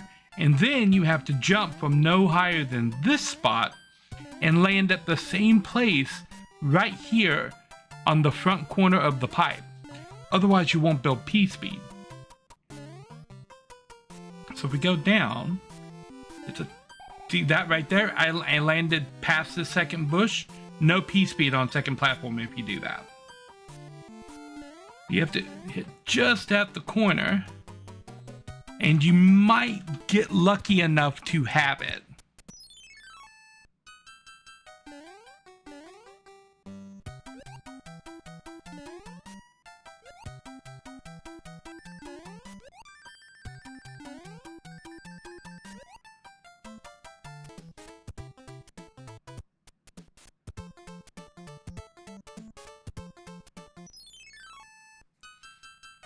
Yeah, and I'm using Mitch Flower Power's video. Then create a... And I have permission from Mitch to use it as kind of my example. He's my instructor on learning how to speedrun. But he doesn't explain this part very well, because it can just fail and there's no real reason behind it not working. Because I'm coming in with a subpixel of 6, which should be good. And I'm making the same jumps, and sometimes I have what I need to make P-speed, and sometimes I don't. So I think how long I hold down the A button also influences how much P-speed you can get once you hit the platform. If you're holding down the jump button when you hit the platform, it seems like it immediately craps out your P-speed, and you have to start over with building it up. That was too early.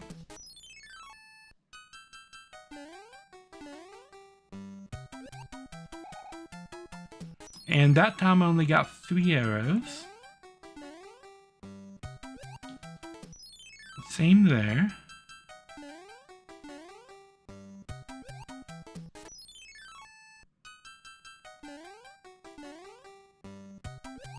That time I got 4. That time I got 5.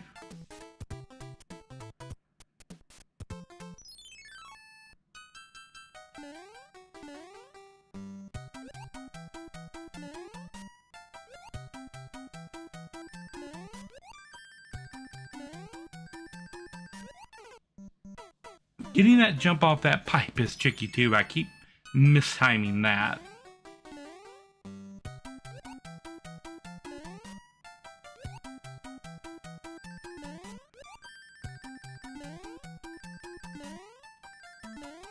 Okay, I need to take a shorter jump to get to that right there. Yes, I am new. I started speedrunning 2 hours and 17 minutes ago.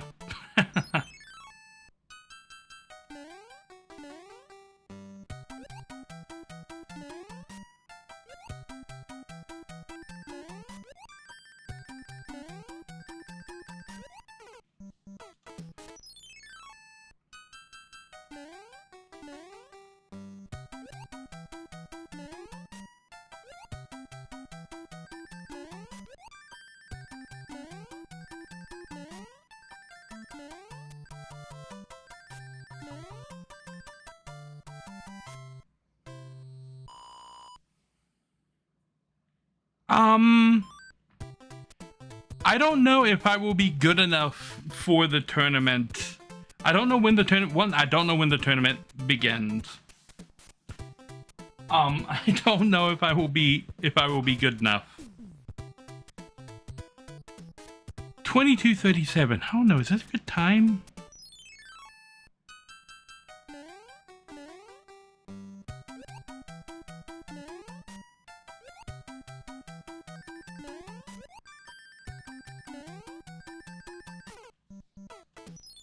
I missed the pipe entirely.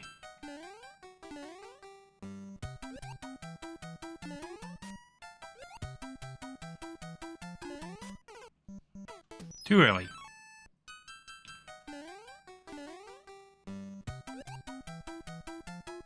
Oops.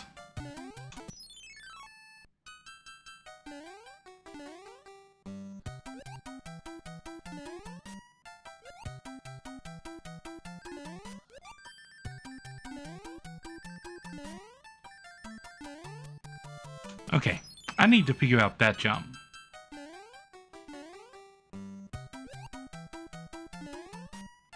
Too early.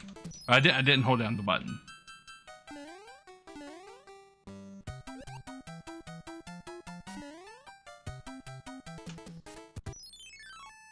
Okay. Boop. Boop.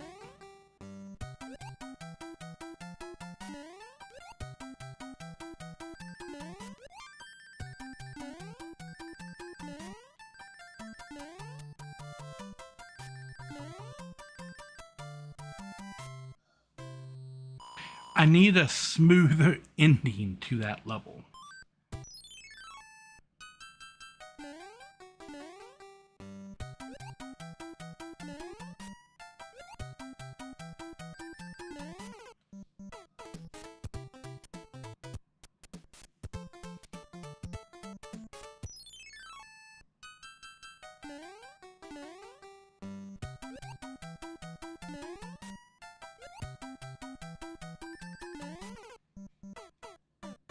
October?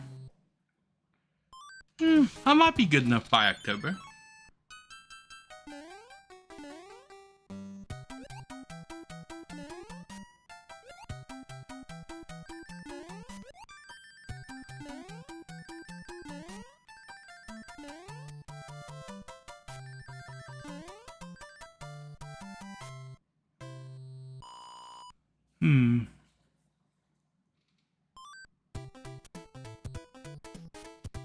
It's September. I will probably not be good enough by September, seeing as September is next week.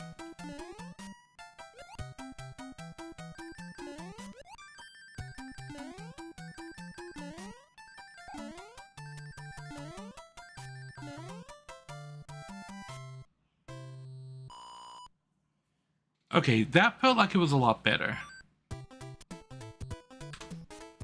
2151.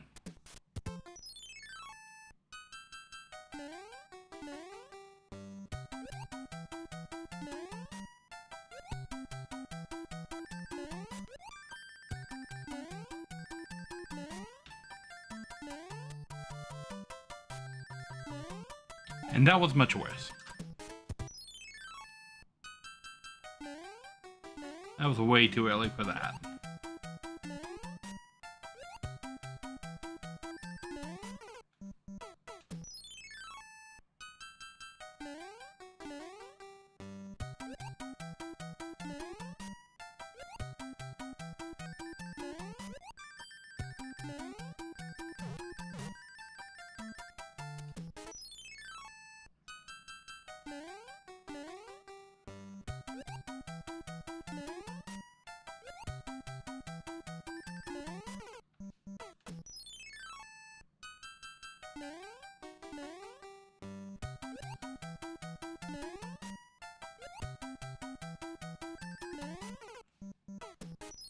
I need to be jumping earlier.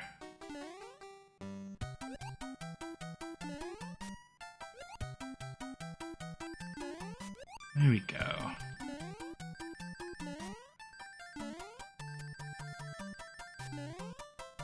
That was a lot better. You do not have to be Yoshi. If you need stars like this, these stars provide points, right? So there are commands that you can use. Oops. And one of them is jump. So you type !jump, and then you can jump and grab some stars and get some points. And you're gonna have to do jump and then type space and type a number. Otherwise, it'll tell you you can't use that command again for 30 seconds. But if you put jump, space, and then any number, you'll be able to jump again immediately and grab as many stars as you like. And then down, actually, I think it's an overlay now. There's something called stream avatars. It's either an overlay over here on the side of the screen, like right around where my head is, like right here. And you can buy different avatars. I have like the entire cast of Smash Brothers plus some others on there. So yeah, you can use the points to buy other avatars. And yeah, there's a couple of free ones, like the initial lineup of Smash Brothers should be free.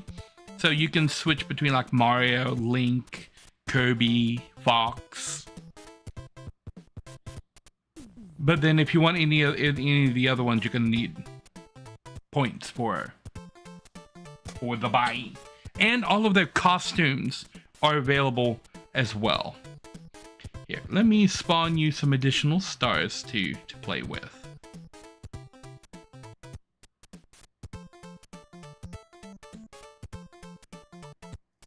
There you go.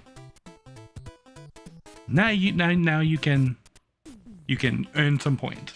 And stars appear from time to time. There are channel point redeems. Any of my channel point redeems that have a little SA next to it, do something with the avatars. And there's a 200 point redeem that will create a bunch of stars, but they're all in a liner. Yeah, there you go.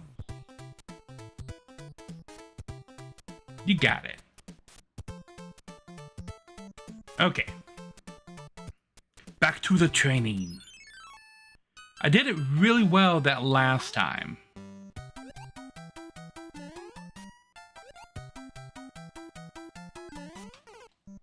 I was way too late building P-Speed that time. Okay. Too early on that jump.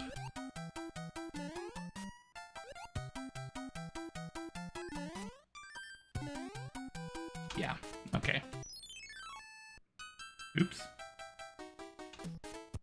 There we go.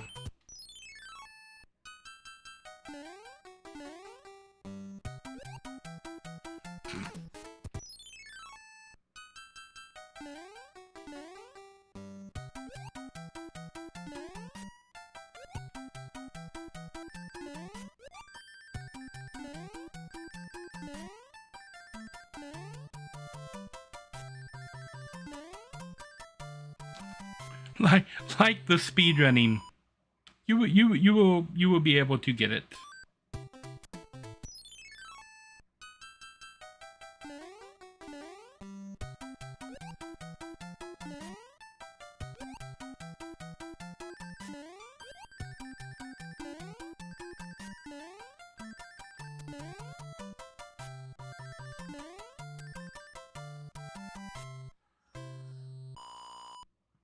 I keep messing up right here at the end.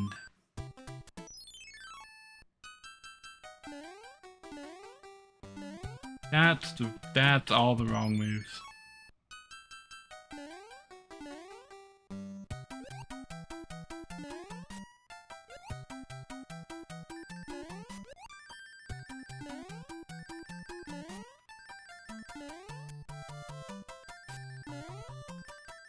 Yeah, I miss it.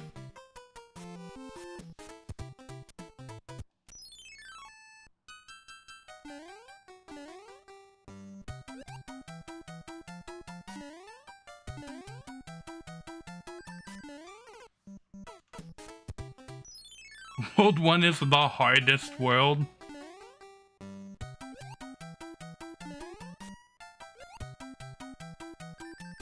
Oh, I was way too late.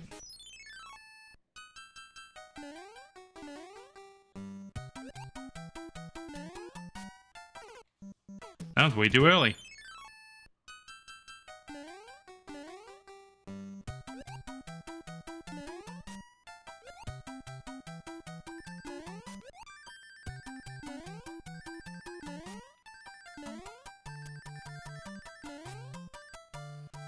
That feels like the best that I'm going to be able to do that world for right now.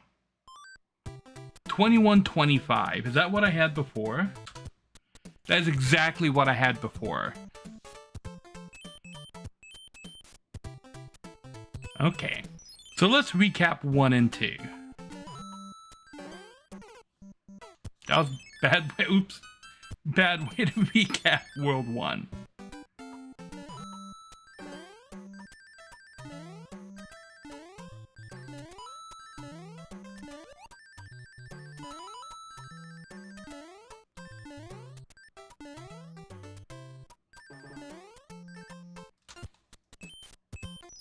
I keep messing up the endings of these things.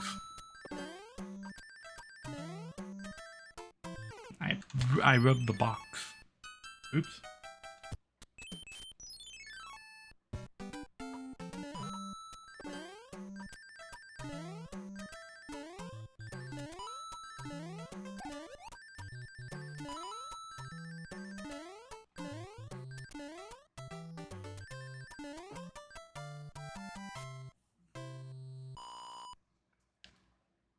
Yes, I am currently playing on the emulator.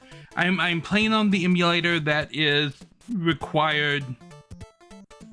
Yes. As you can see down at the bottom, all of the all of the practice ROM stuff.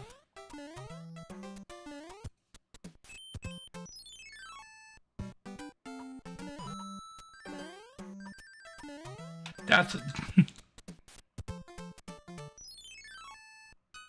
Oop. I am pressing all of the wrong buttons. Okay.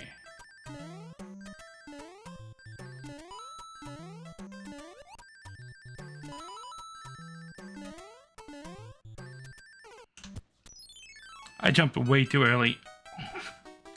I keep forgetting I'm on World 2 when I hit the load state button.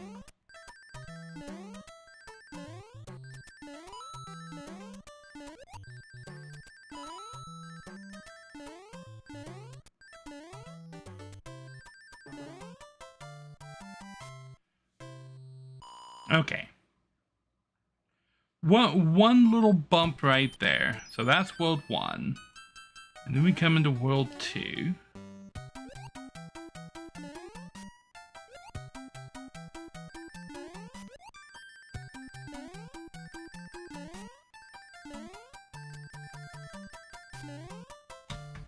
And that feels like the best that I'm gonna be able to do World 2 for right now. around the 2130. So that's what my World 1 and World 2 look like at the moment. Okay. Let's continue save state and to see World if it's 3. working, because it doesn't matter how good you are. It is literally impossible to get P speed in 1.2 now. Your sub-pixel value. And if I remember correctly, let's take a look. I think it is really only sub-pixel 15 and 14 here. Yeah, don't create save states during the competition. Yeah, Yes. 14 also doesn't work. Don't save state during works. competitions. So it is frowned upon. 14 and 15. So write that down. Subpixel 14 and 15 will not let you get P speed in this, like, at all. Now we're gonna go to 1.3. 1.3 is gonna be very difficult for a lot of runners. There's gonna be a lot of variance you're gonna see in the tournament. One of the biggest things is doing the small jump over this Koopa. It really sucks. Small jump over the Koopa really sucks. It is the smallest jump possible in the game. That one, that's as small as your jump can go. You can't jump any smaller than that. Okay, and what you're gonna want to do is you're gonna want to do that small jump. And my visual cue is the line of this bush right here. I use the bush, so whenever I'm running, I go about right there, and then I do it. And that will line you up very nicely to get over the Koopa. Hold on. Always make sure we do it. Hold on. Wow. I swear I just did it. No, there we go. We got it. Okay. Okay. I actually got this bush confused with like the bush from World 3. It's the line of the bush right here. Now I remember. Yeah, it looked like when he did it, right he here, jumped you do from the the line fourth of this bush. I was wondering why I wasn't making it. You use the line of this bush with your smallest jump possible. You should be good. You just do the smallest jump possible right at the line of that bush right here. And that's my visual cue, and I think it works great. I think it's good. It's really hard to find a good visual cue. Now, what makes this trick really annoying is that A, you're doing the smallest jump possible, so you have to press extremely lightly. And what comes with that is actually not pressing the button at all. I don't know if you guys have ever seen runners do this before. Right? And then you die. And it's because you tried to press jump really lightly, but it failed. Because if you press jump too hard, you go up here and you can't get P meter anymore. Your P meter situation is lost, and you're actually gonna end up doing stuff like this. There's gonna be a really big time loss, okay? So, luckily, there's a backup strat. Everything I just taught you, the only reason why making a mistake to me is fine is because you're not even gonna do that in the tournament or in 100% runs if you're not fully comfortable. Just use the turtle shell and knock it back into the boomerang, bro, and then you're good to go. This will work every time, and it's not difficult at all. If you can't land on a Koopa and shoot him, you probably shouldn't be in the tournament to begin with. So this is very easy. You just knock the turtle. You can hold on to the shell too if you want. Doesn't matter. That seems like a lot more of a reliable strat. Does not matter at all. Now, there's gonna be two situations for a lot of runners. Some runners in 1.1 might say, you know what? I don't want to play a small Mario, so I'm actually gonna get the mushroom in 1.1. That's fine. 1.1 is still the same with the mushroom as without the mushroom. So if you enter 1.3 without the mushroom, there's two ways you can do this part. One is you can actually land on the Goomba and he can help you, like hit the mushroom block. And I'll show you that in just a sec. So you want a full big jump. So you can like, see how I hit the Goomba there? Or you can wall rub like that. See how I hit the Goomba? That is just slightly faster, landing on the Goomba and then like bouncing into the wall. I wouldn't worry about that because you can really make some mistakes doing that. See how like I'm going over, I'm going under. It's just an old strat that doesn't need to be applied. So I wouldn't worry about trying to land on the Goomba. Okay, that is a trick. There is a Goomba strat. There we go. See, something like that. See, that is really cool. Oh, I just clipped through the block. That's very nice. But you don't really want to do this. So just try and do it. I like to use this as the visual cue, the line in between the blocks. And if you do that, you can land on the ground behind the Goomba and then just wall rub and then go. So you should be fine. Yeah, just land on it. I use the line of the two blocks. If you land on the Goomba, that's fine. If it happens accidentally, It's also fine because you will land on the Goomba and you're gonna hit the mushroom block anyways. So it's a good thing that you can do that. One other tricky dicky thing is that if you do a full big jump from this spot right here, you'll actually go above and over the boomerang, bro, actually eliminating some lag. So sometimes when you grab the mushroom, if you stay low or something, the boomerang bro can throw his boomerang to the right and it'll actually create some lag. I'm sure you guys have seen it before. Like if you do this, and he'll cause some lag there. Which reminds me, the number in your HUD in the bottom left-hand corner, that's actually lag frames. So that's actually a good indicator. Lag frames will not be your friend. But if you do a big jump here, you can actually like avoid having the boomerang on the screen. So try and keep in mind to stay on this block right here like that.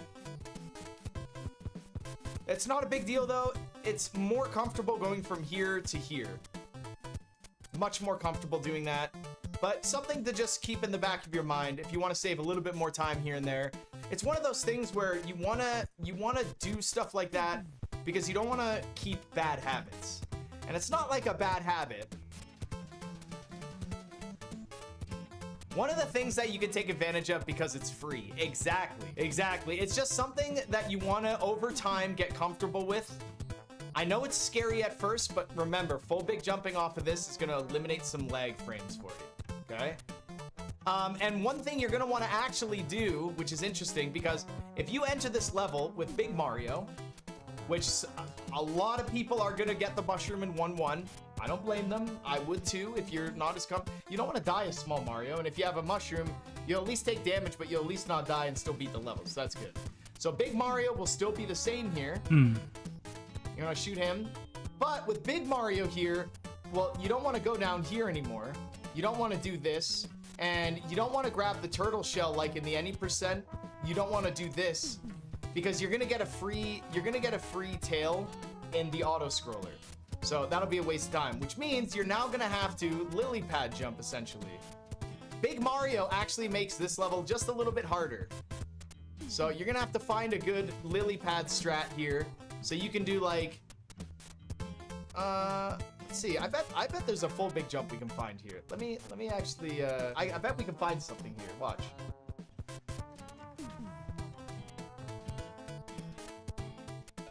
Okay, so you're not gonna be able to do a full big jump from anywhere on this platform and safely land yourself right here. Because I just kind of did like, if I did a full big jump there, like you still make it past. So I think the best case scenario for anyone with mushroom here is still use this visual cue and then just do a medium jump. There you go, nice medium jump. And then you can continue to do whatever it is that you get comfortable with at the end. I can't help you guys with every single jump in this game because it's gonna be a lot of different. I can only provide you with, you know, the reds that I take for it. So medium, medium, and then go. But I would recommend doing medium, medium, medium, and then full big jump to avoid any lag. Lag is bad, lag is not your friend. So regardless, at the end of this level, no matter what route you take, everyone is going to have a mushroom. Here is... Okay. Let's see.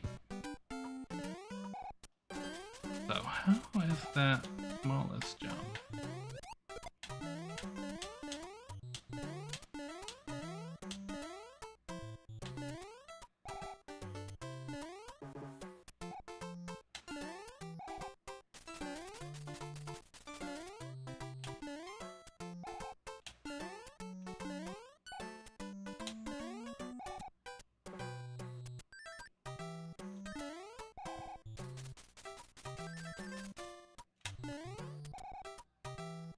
So it would be that, I think. And then immediately go back to the button.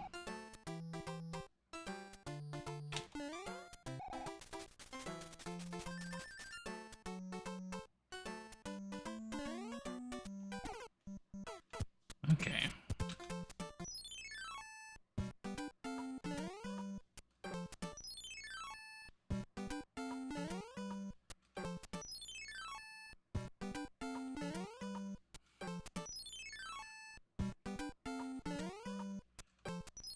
I don't know if it's gonna be possible with the controller that oh, it is. Okay.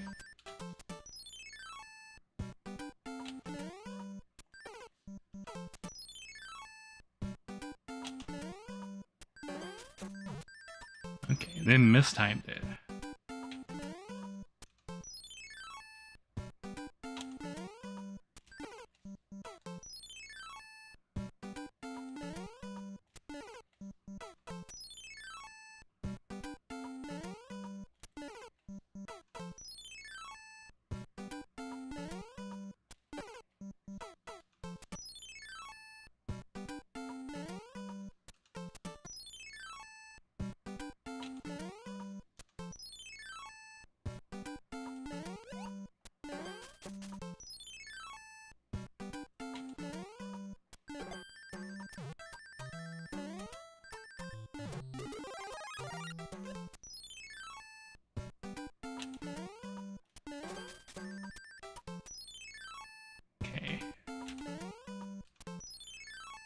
So it's a tricky maneuver to do, but it's entirely possible to do with this controller.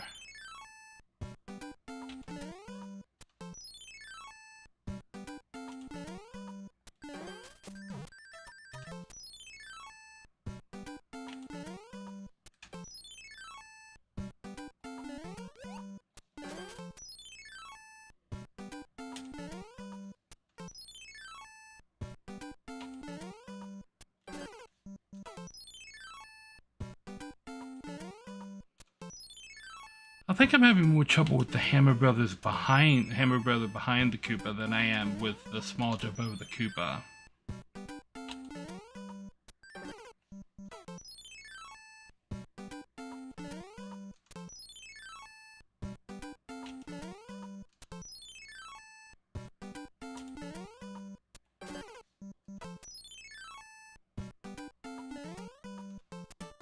Mitch had spent a lot of time explaining that small jump, but not a lot of time explaining the bonk off the Hammer Brother.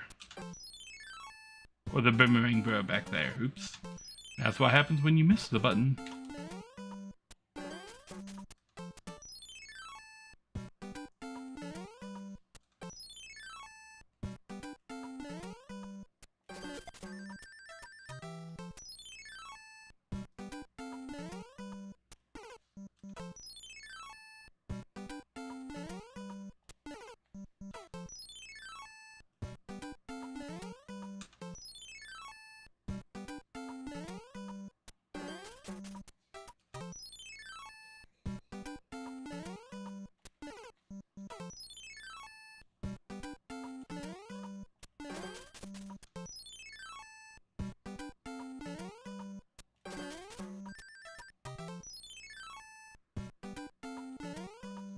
So there have to be turnbacks in order to make the proper jump right here.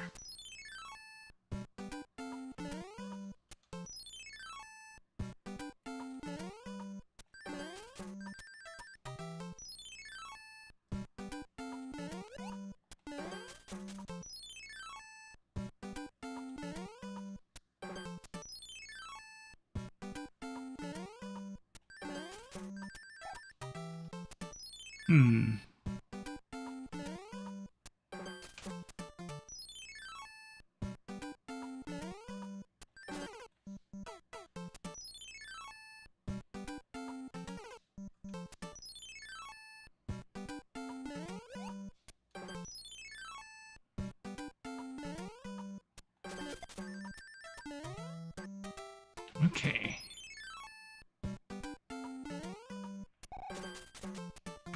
Okay, let's go back and take a look at what he's doing. I think on this advantage of because it's free. I know exactly. I wanna keep in the back here. Keep in mind, you can actually good indicator this, and it'll actually create some lag.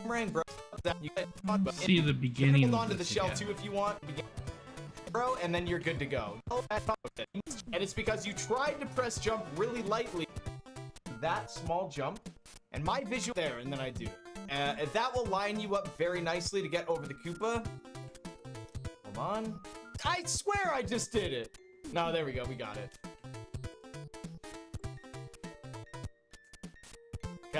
Okay. I actually got this bush confused with like the bush from World 3. Okay, so right with your smallest jump possible. You should be good. You just do the smallest jump possible right at the line of that bush right here. And that's my visual cue. And I think it works great. I think it's good. It's really hard to find a good visual cue. Now, what makes this trick really annoying is that you're just actually, because if you press jump too hard, you lost, and you're actually got time loss. Okay? Situation is lost, and you're actually gonna end up doing stuff like this. So that's why making a mistake is not fully comfortable.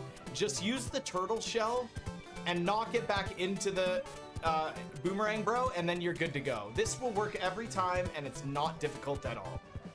If you can't land on a Koopa and shoot him, you probably shouldn't be in the tournament to begin with. So this is very easy. You just knock the turtle. You can hold on to the shell too if you want. Doesn't matter. Okay. So it looked like the jump point to make that.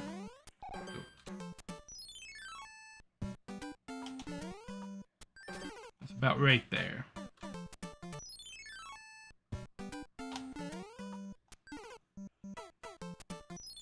So this trick is not only dependent on the small jump over the Koopa, but it's dependent on the Boomerang Brother being in the right spot.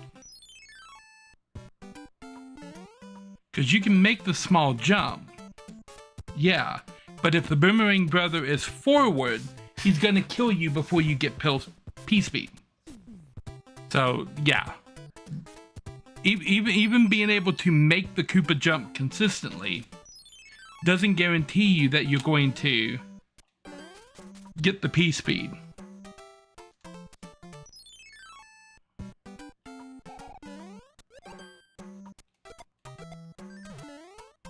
Oh yeah, and then it's just a matter of jumping at the right spot.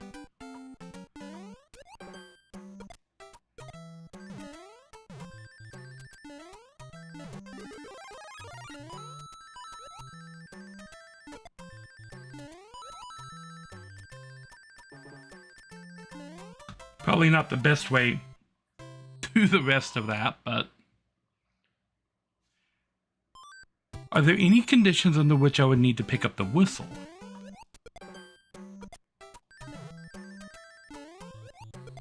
Okay, well...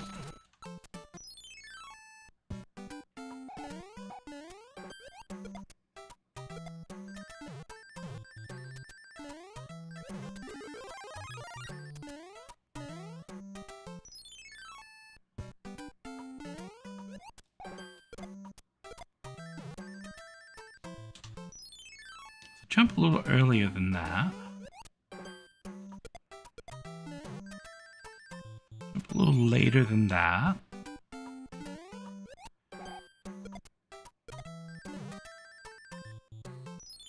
So, how about adjusting my jump a little bit? Yeah.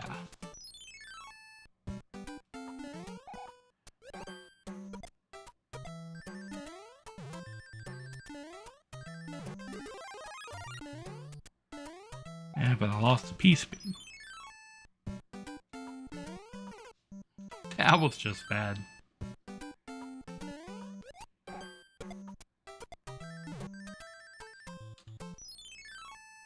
Okay.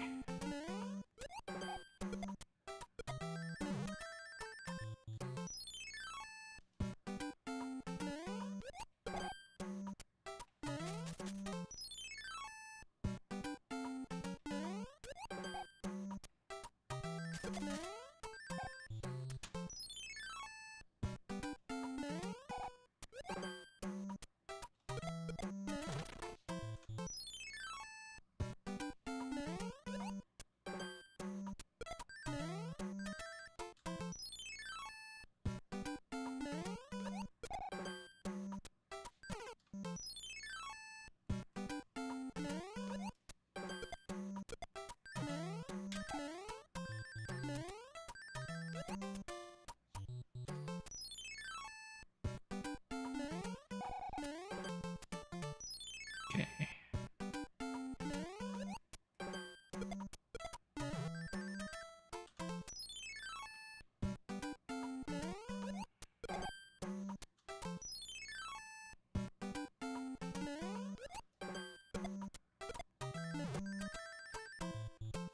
Getting the exact jump to hit that P block up there is also non-trivial. Because you can't do it with a full jump, because just like a half a block space of a full jump puts you either on one side of it or the other.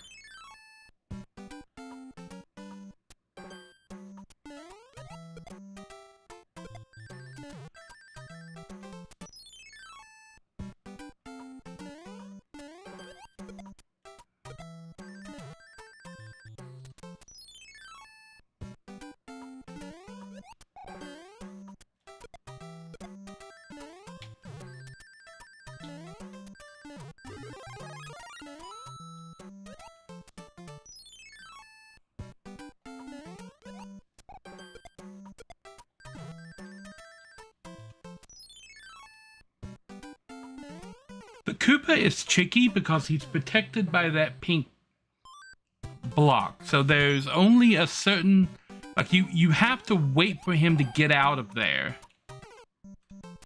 before you can interact with him.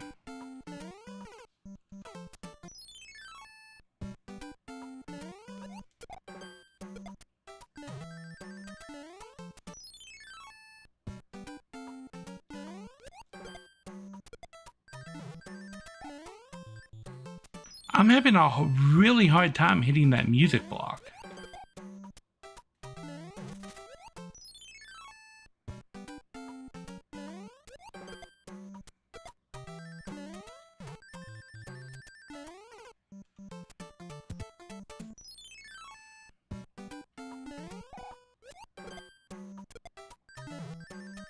I do not know the trick to hitting this consistently.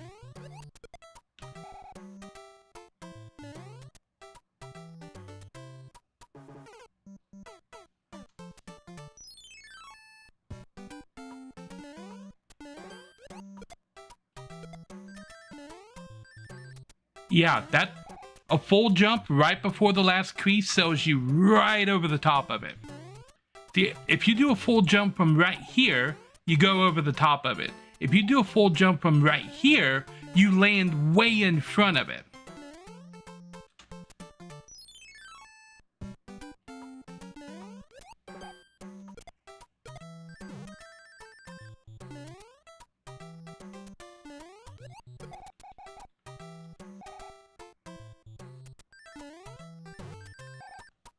So you have to have P speed like way earlier and do a medium jump.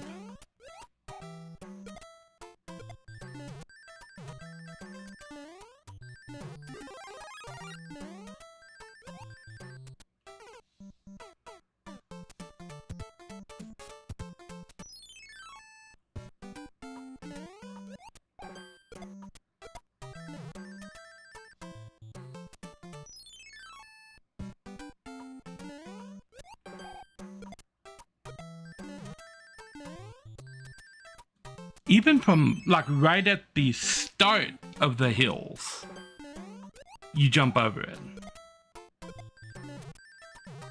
So you have to have, the jumping part is before the hills even begin.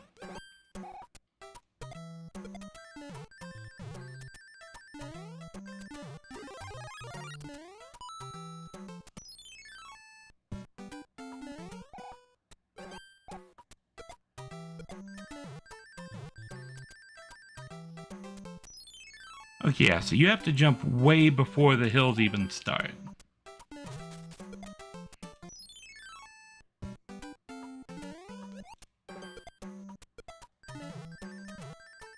Otherwise, you have to do a turn back. And then you lose P speed right there.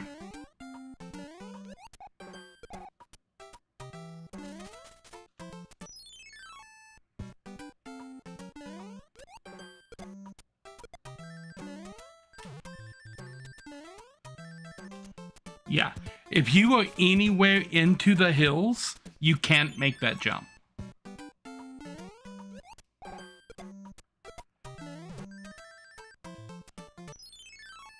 But sometimes from the front, you can't even make that jump.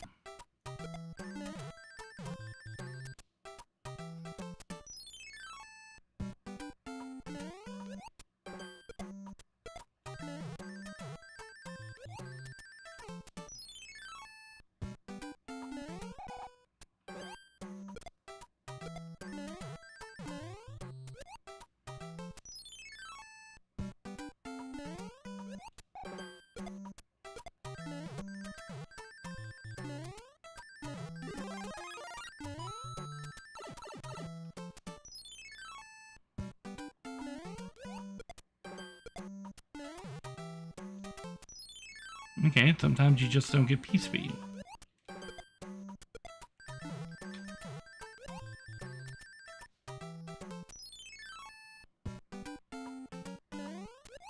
There are other factors at play for this section that he did not explain.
So even the Koopa method there isn't 100% reliable.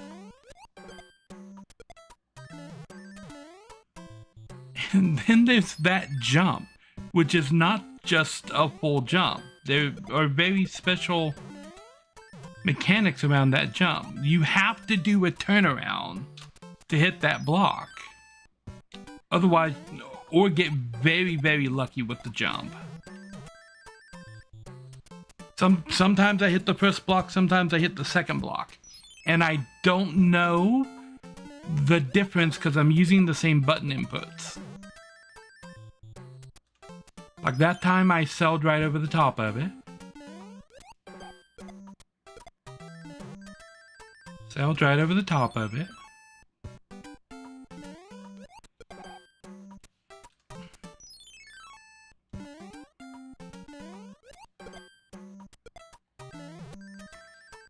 Nowhere near the top of it.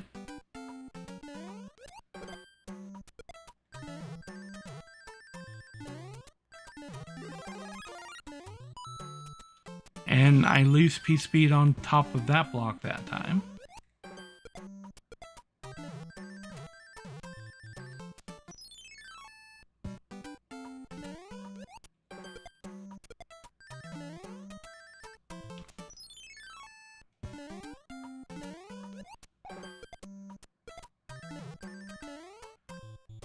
There's something else that you have to do right at this point to make this consistent. And he completely skipped over what it was during his explanation.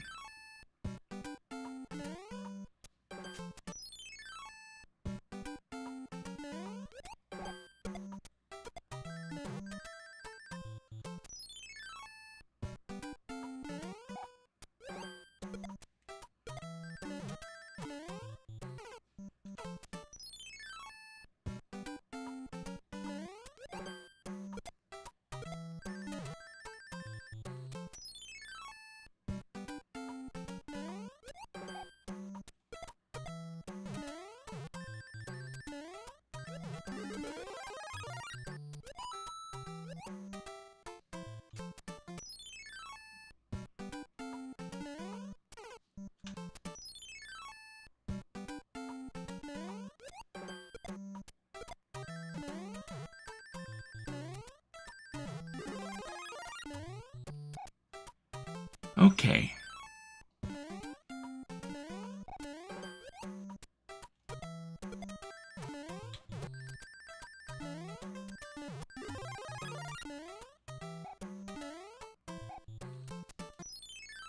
So it seems like the trick for keeping that there is to carry the Koopa shell at least 5 steps forward. Okay. I'm gonna take a quick little break. I will be right back.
Alrighty, I am back.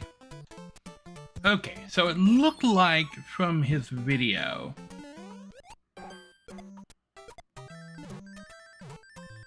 that he was doing a jump from the middle of that bush, but it can't be a full jump. It can't be a small jump.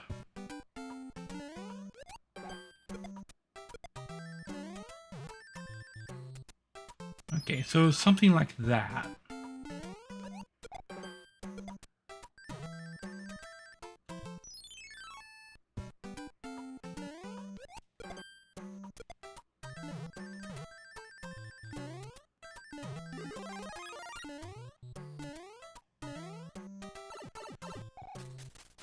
Okay, then there's the question of how you maintain P-speed after the mushroom, because I don't know how... Some runners in 1-1 might say, you know what, 1-1 is without the mushroom. There's two ways you can do this part. One is you can actually land on the Goomba and he can help you, like hit the mushroom block. See how I hit the Goomba? That is just slightly faster, landing on the Goomba and then like bouncing into the wall. I wouldn't worry about that because you can really make some mistakes. It's just an old strat that doesn't need to be applied. So I wouldn't worry about trying to land on the Goomba. That is a trick. There we go. See, something like that. See, that is really cool. Oh, I just clipped through the block. That's very nice. But you don't really want to do this. So just try and see. He's just keeping P-speed there. The line in between the blocks.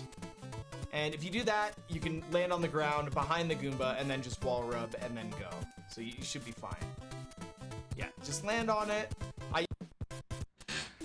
See, I don't know though, because every time I do that, I lose P-speed. Oops.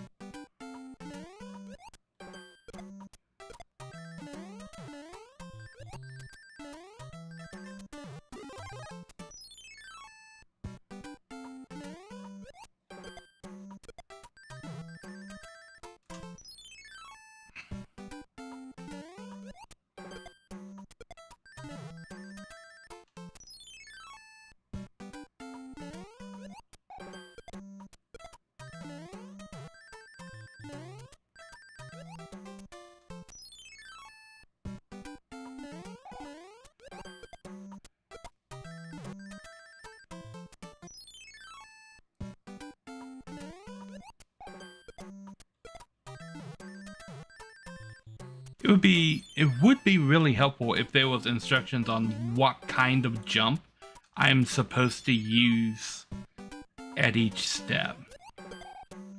Cause like this video is really good for getting into speedrunning this game, but it's not a video geared at people that are new at speedrunning. This is a video geared at people that are already really experienced speedrunners in how to speedrun Mario 3. So he's skipping over a lot of explanations that new speedrunners need in order to apply these strategies to actually play it.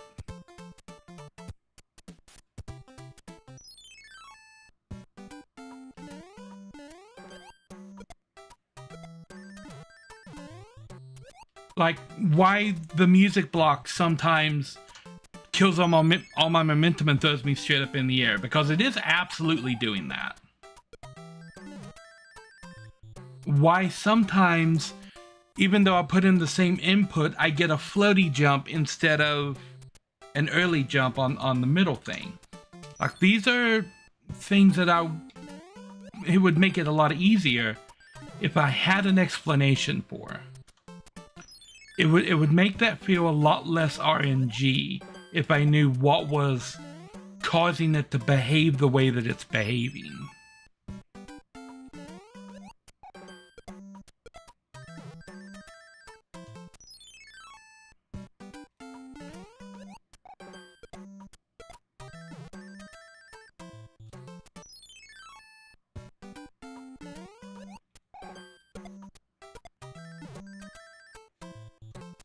Because from my point of view, I'm putting in the same input, but I'm getting one of 3 different outcomes every time I do it.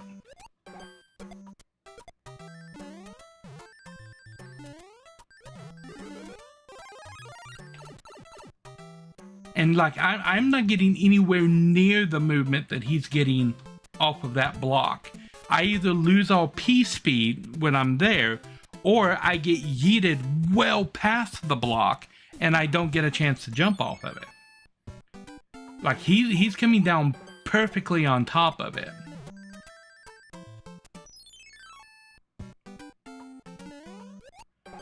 So there are definitely other mechanics, and he's doing it consistently, which tells me there are other mechanics in play. I just don't know what they are, and he's not explaining what they are.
So the best strategy that I've seen skips that note block altogether.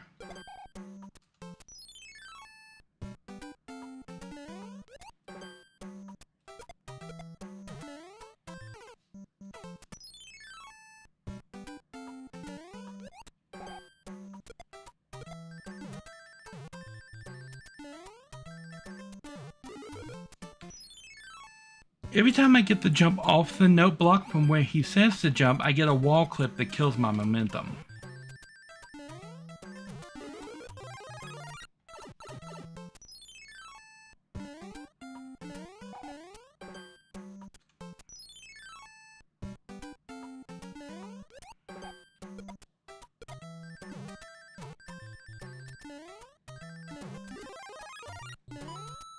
And complete loss of P speed. I mean, that's the same thing that he did, and he kept it, and I lost it.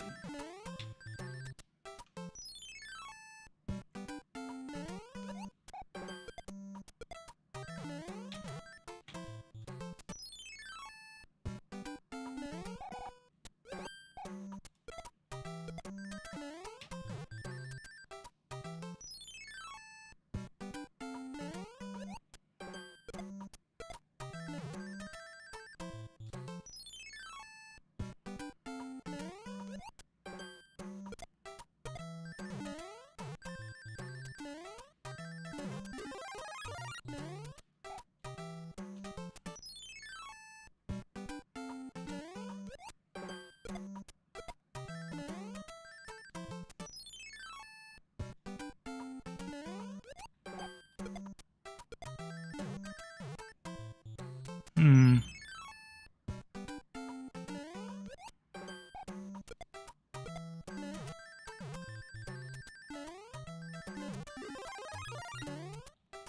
And my P-speed goes away.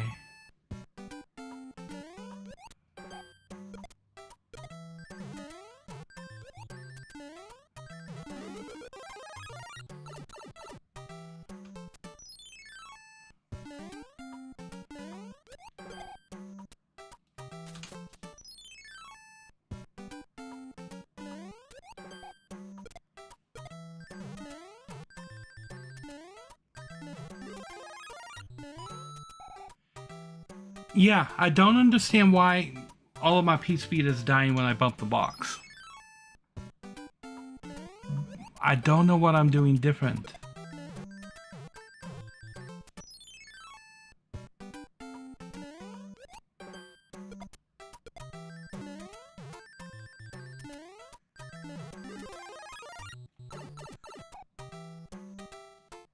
I don't understand.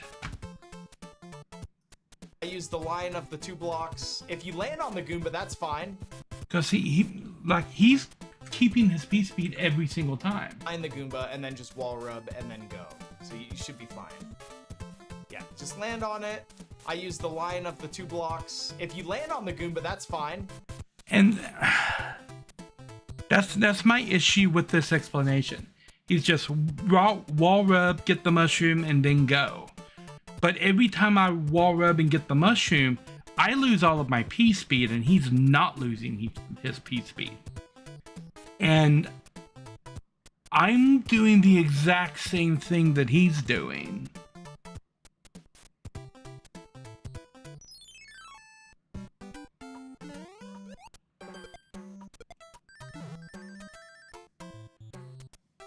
Not to mention that first jump.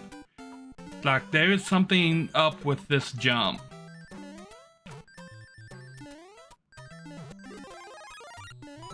But like right there, I lose my P-speed getting that mushroom every single time.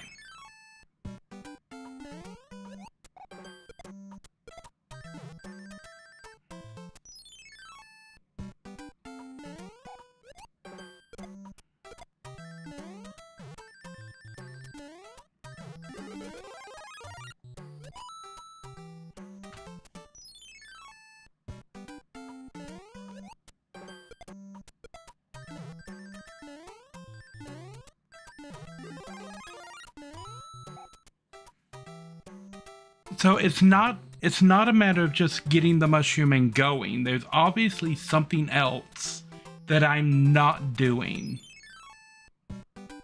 that I'm supposed to be doing.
What is the strategy for keeping P-speed right there?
If it happens accidentally, it's also fine because you will land on the Goomba and you're gonna hit the mushroom block anyways.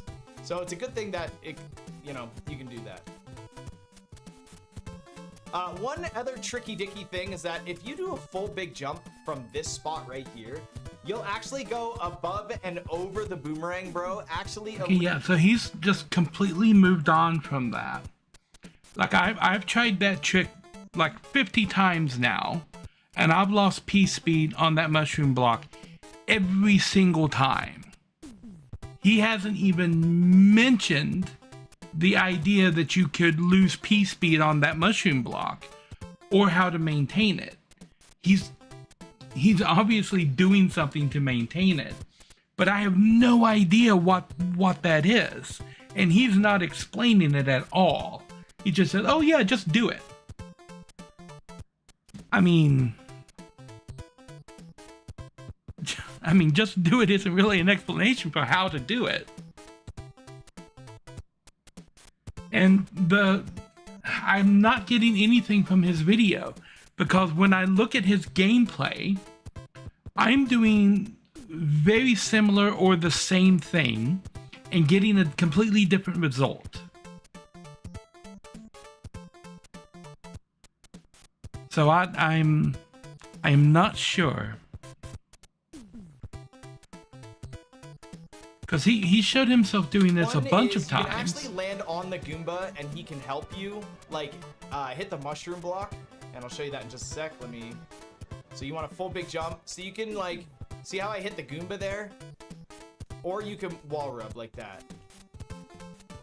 See how I hit the Goomba? That is just slightly faster, landing on the Goomba and then, like, bouncing into the wall. I wouldn't worry about that because you can really make some mistakes doing that. See how, like, I'm going over, I'm going under. It's just an old strat that doesn't need to be applied. So I wouldn't worry about trying to land on the Goomba. That is a trick. There we go. See, something like that. See, that is really cool. Oh, I just clipped through the block. That's very nice. But you don't really want to do this. So just try and do it. I like to use this as the visual cue.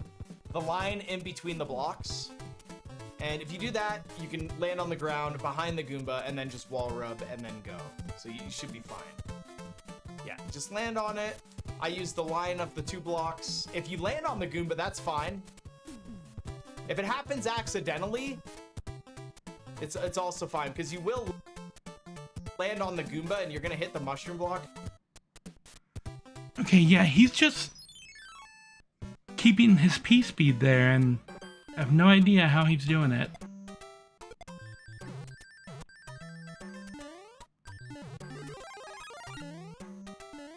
Because I lose it every single time.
So the only time that I've ever kept P-speed is when I hit the Goomba. But then, if you're not expecting to hit the Goomba, you don't clear the block.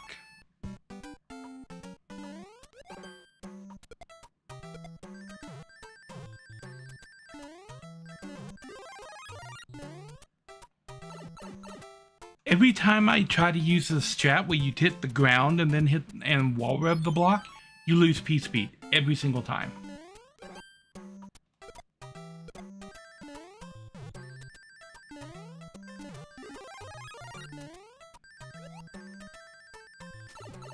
So that time I didn't lose P-speed, but I didn't change anything that I did.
I don't know why this jump right here is so random.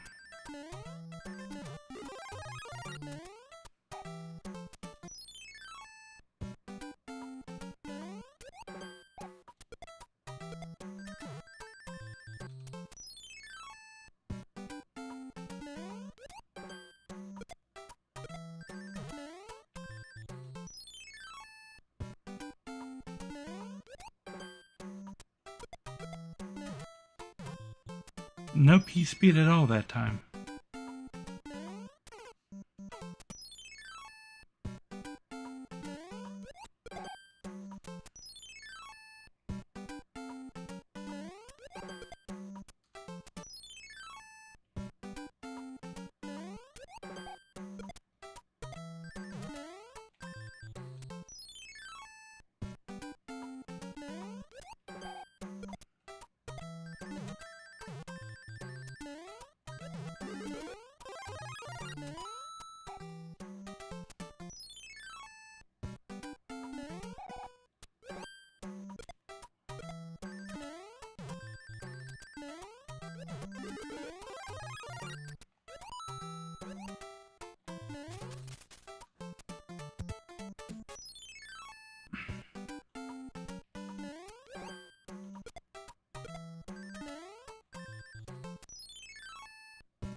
I wish I knew what I was supposed to do with this jump.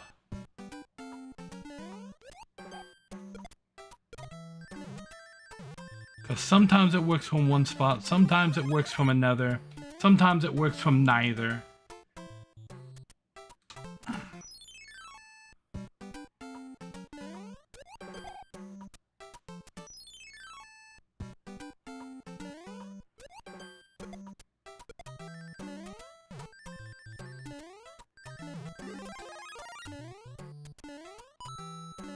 I wish I knew why I was losing P-speed right here. Like in his example video, he never loses it. Not once. I've only got it one time, and that was when I skipped the mushroom entirely.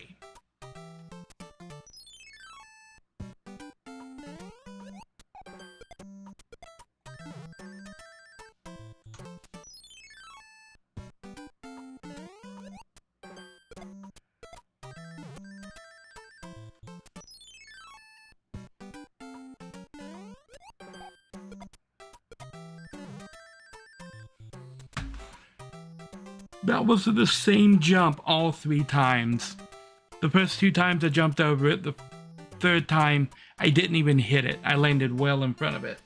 It was the exact same input.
Oh my god.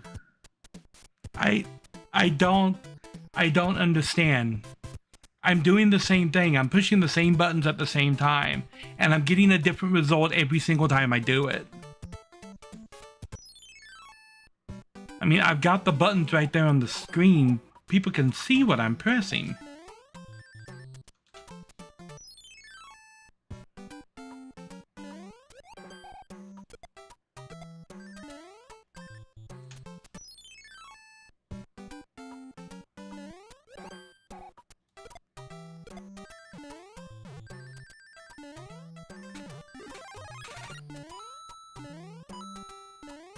And I lose P-speed. On the 1 out of 10 attempts that this method actually works, I don't get the P-speed.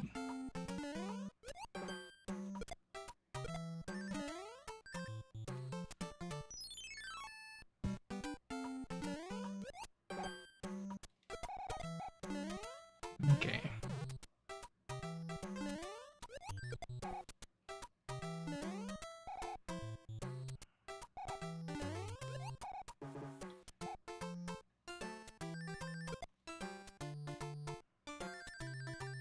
Okay, so with P-speed, where do you jump from?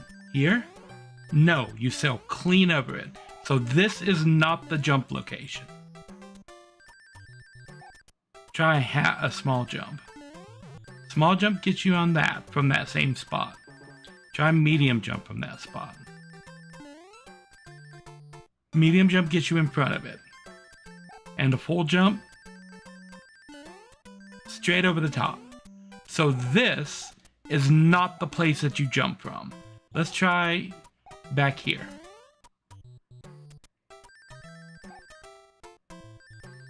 Full jump.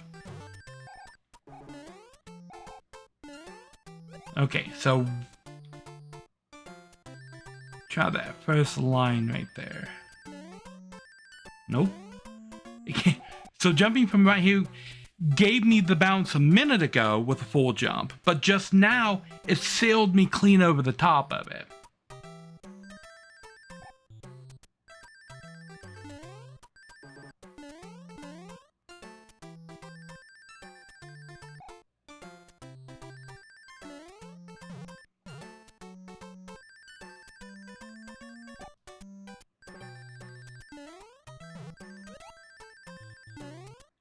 Okay, so you have to jump from right here on this first line past the black line.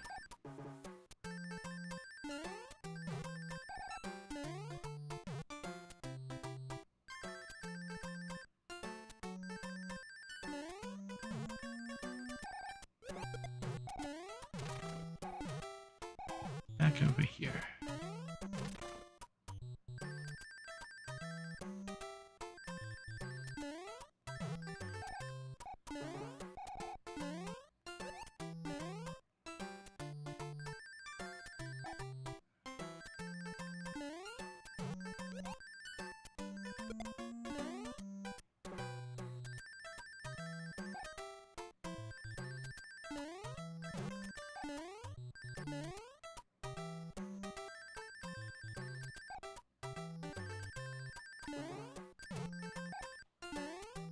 Okay.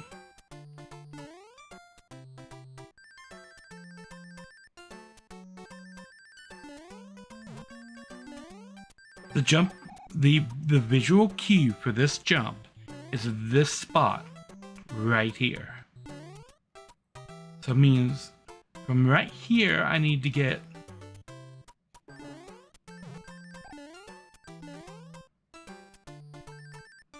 so it's jumping at the first available opportunity for P-speed.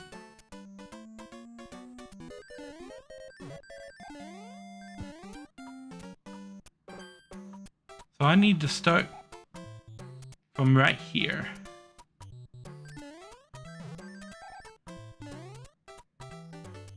So when I get the turtle, I need to make sure that I'm the first block past the bush. And then jump at my first opportunity for P-speed. So I need to take the turtle back here. Make sure that I have it. Okay.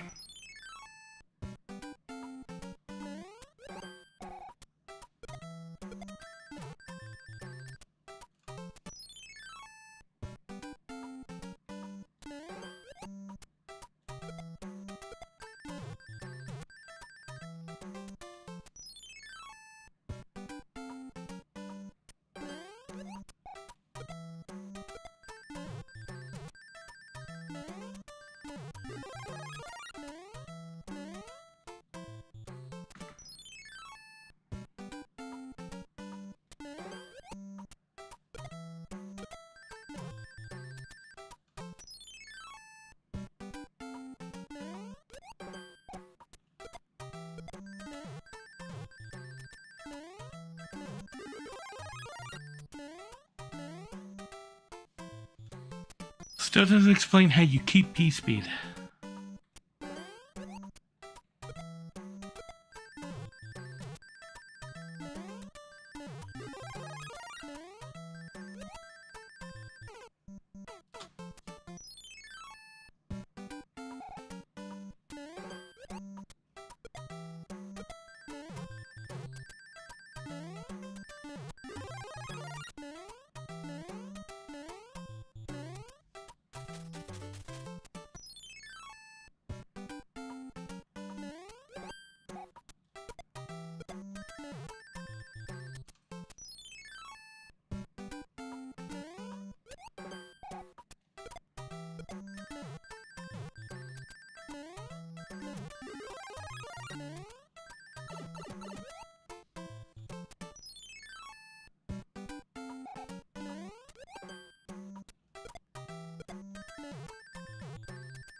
Wow.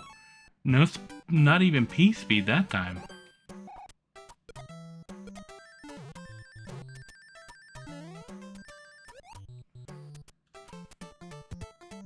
So he's not using a full jump, because a full jump from the spot that he indicated in the video takes you well over.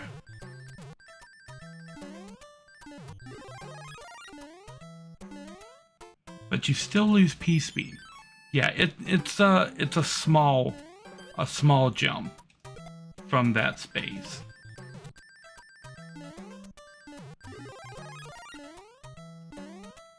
And you lose P-speed.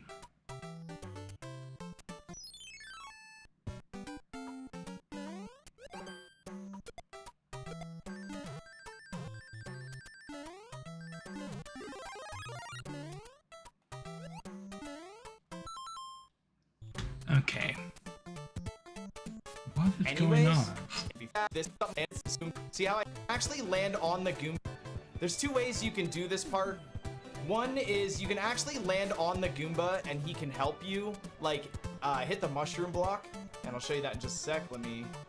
So you want a full big jump, so you can like, see how I hit the Goomba there? Or you can wall rub like that. See how I hit the Goomba? That is just slightly fast. See, hit the one is you can actually land on the Goomba. There's two ways you can do this part. One is you. See, he's not jumping until way later. There's two ways and he's doing a full jump. One is so he's jumping from like right around here, and I'm jumping from way back here, and we're doing the same jump and landing in the same place.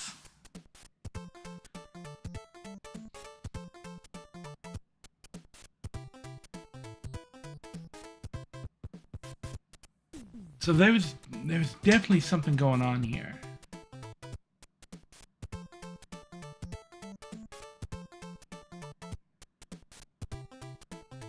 Cause yeah, I'm jumping from way back here at the start and landing on that.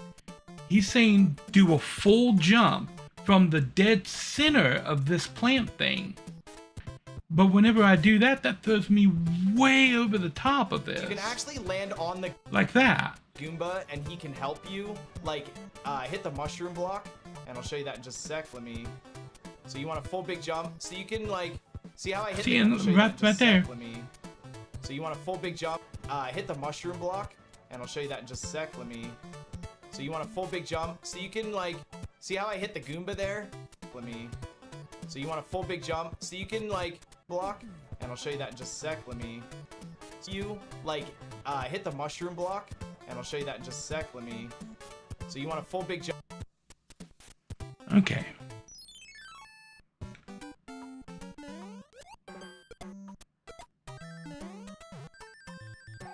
So he's doing that.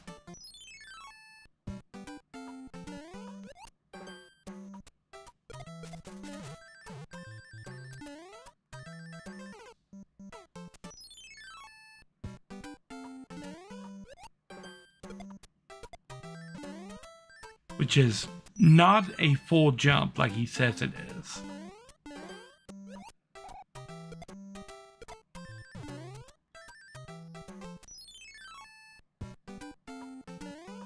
Now when do I need to let go of the button? A little bit after that. So we'll try as I'm passing over the note block. Yes.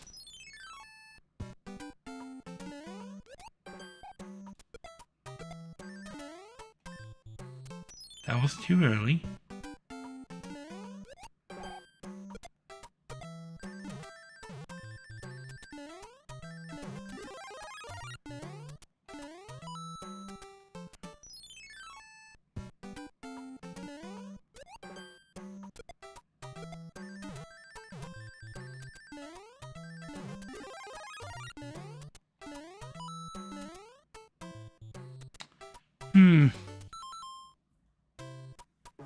So yeah, I'm not sure how to keep P-speed right here.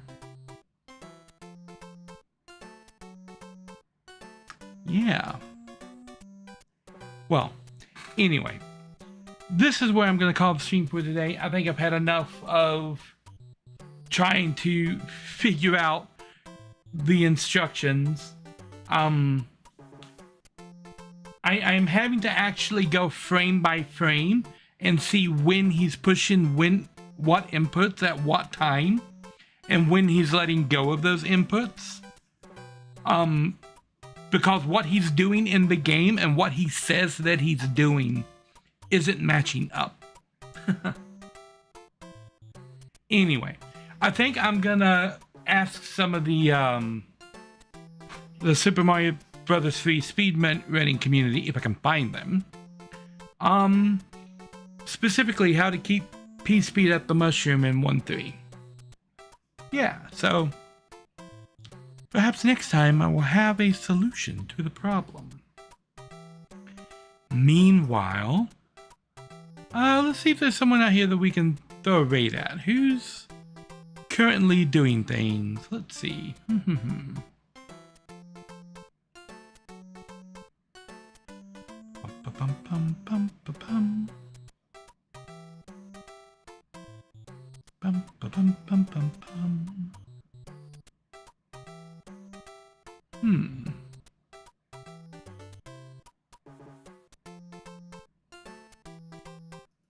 Well, let's throw a raid at Ellie. Looks like she's playing Lethal Company with crowd control. Yeah. So we're gonna throw the raid over to Ellie Joy Panic, and I will be back later tonight with more Dyson Spray program. Yeah. So want to thank you guys for watching, and I will catch you on the flip side. Nari out.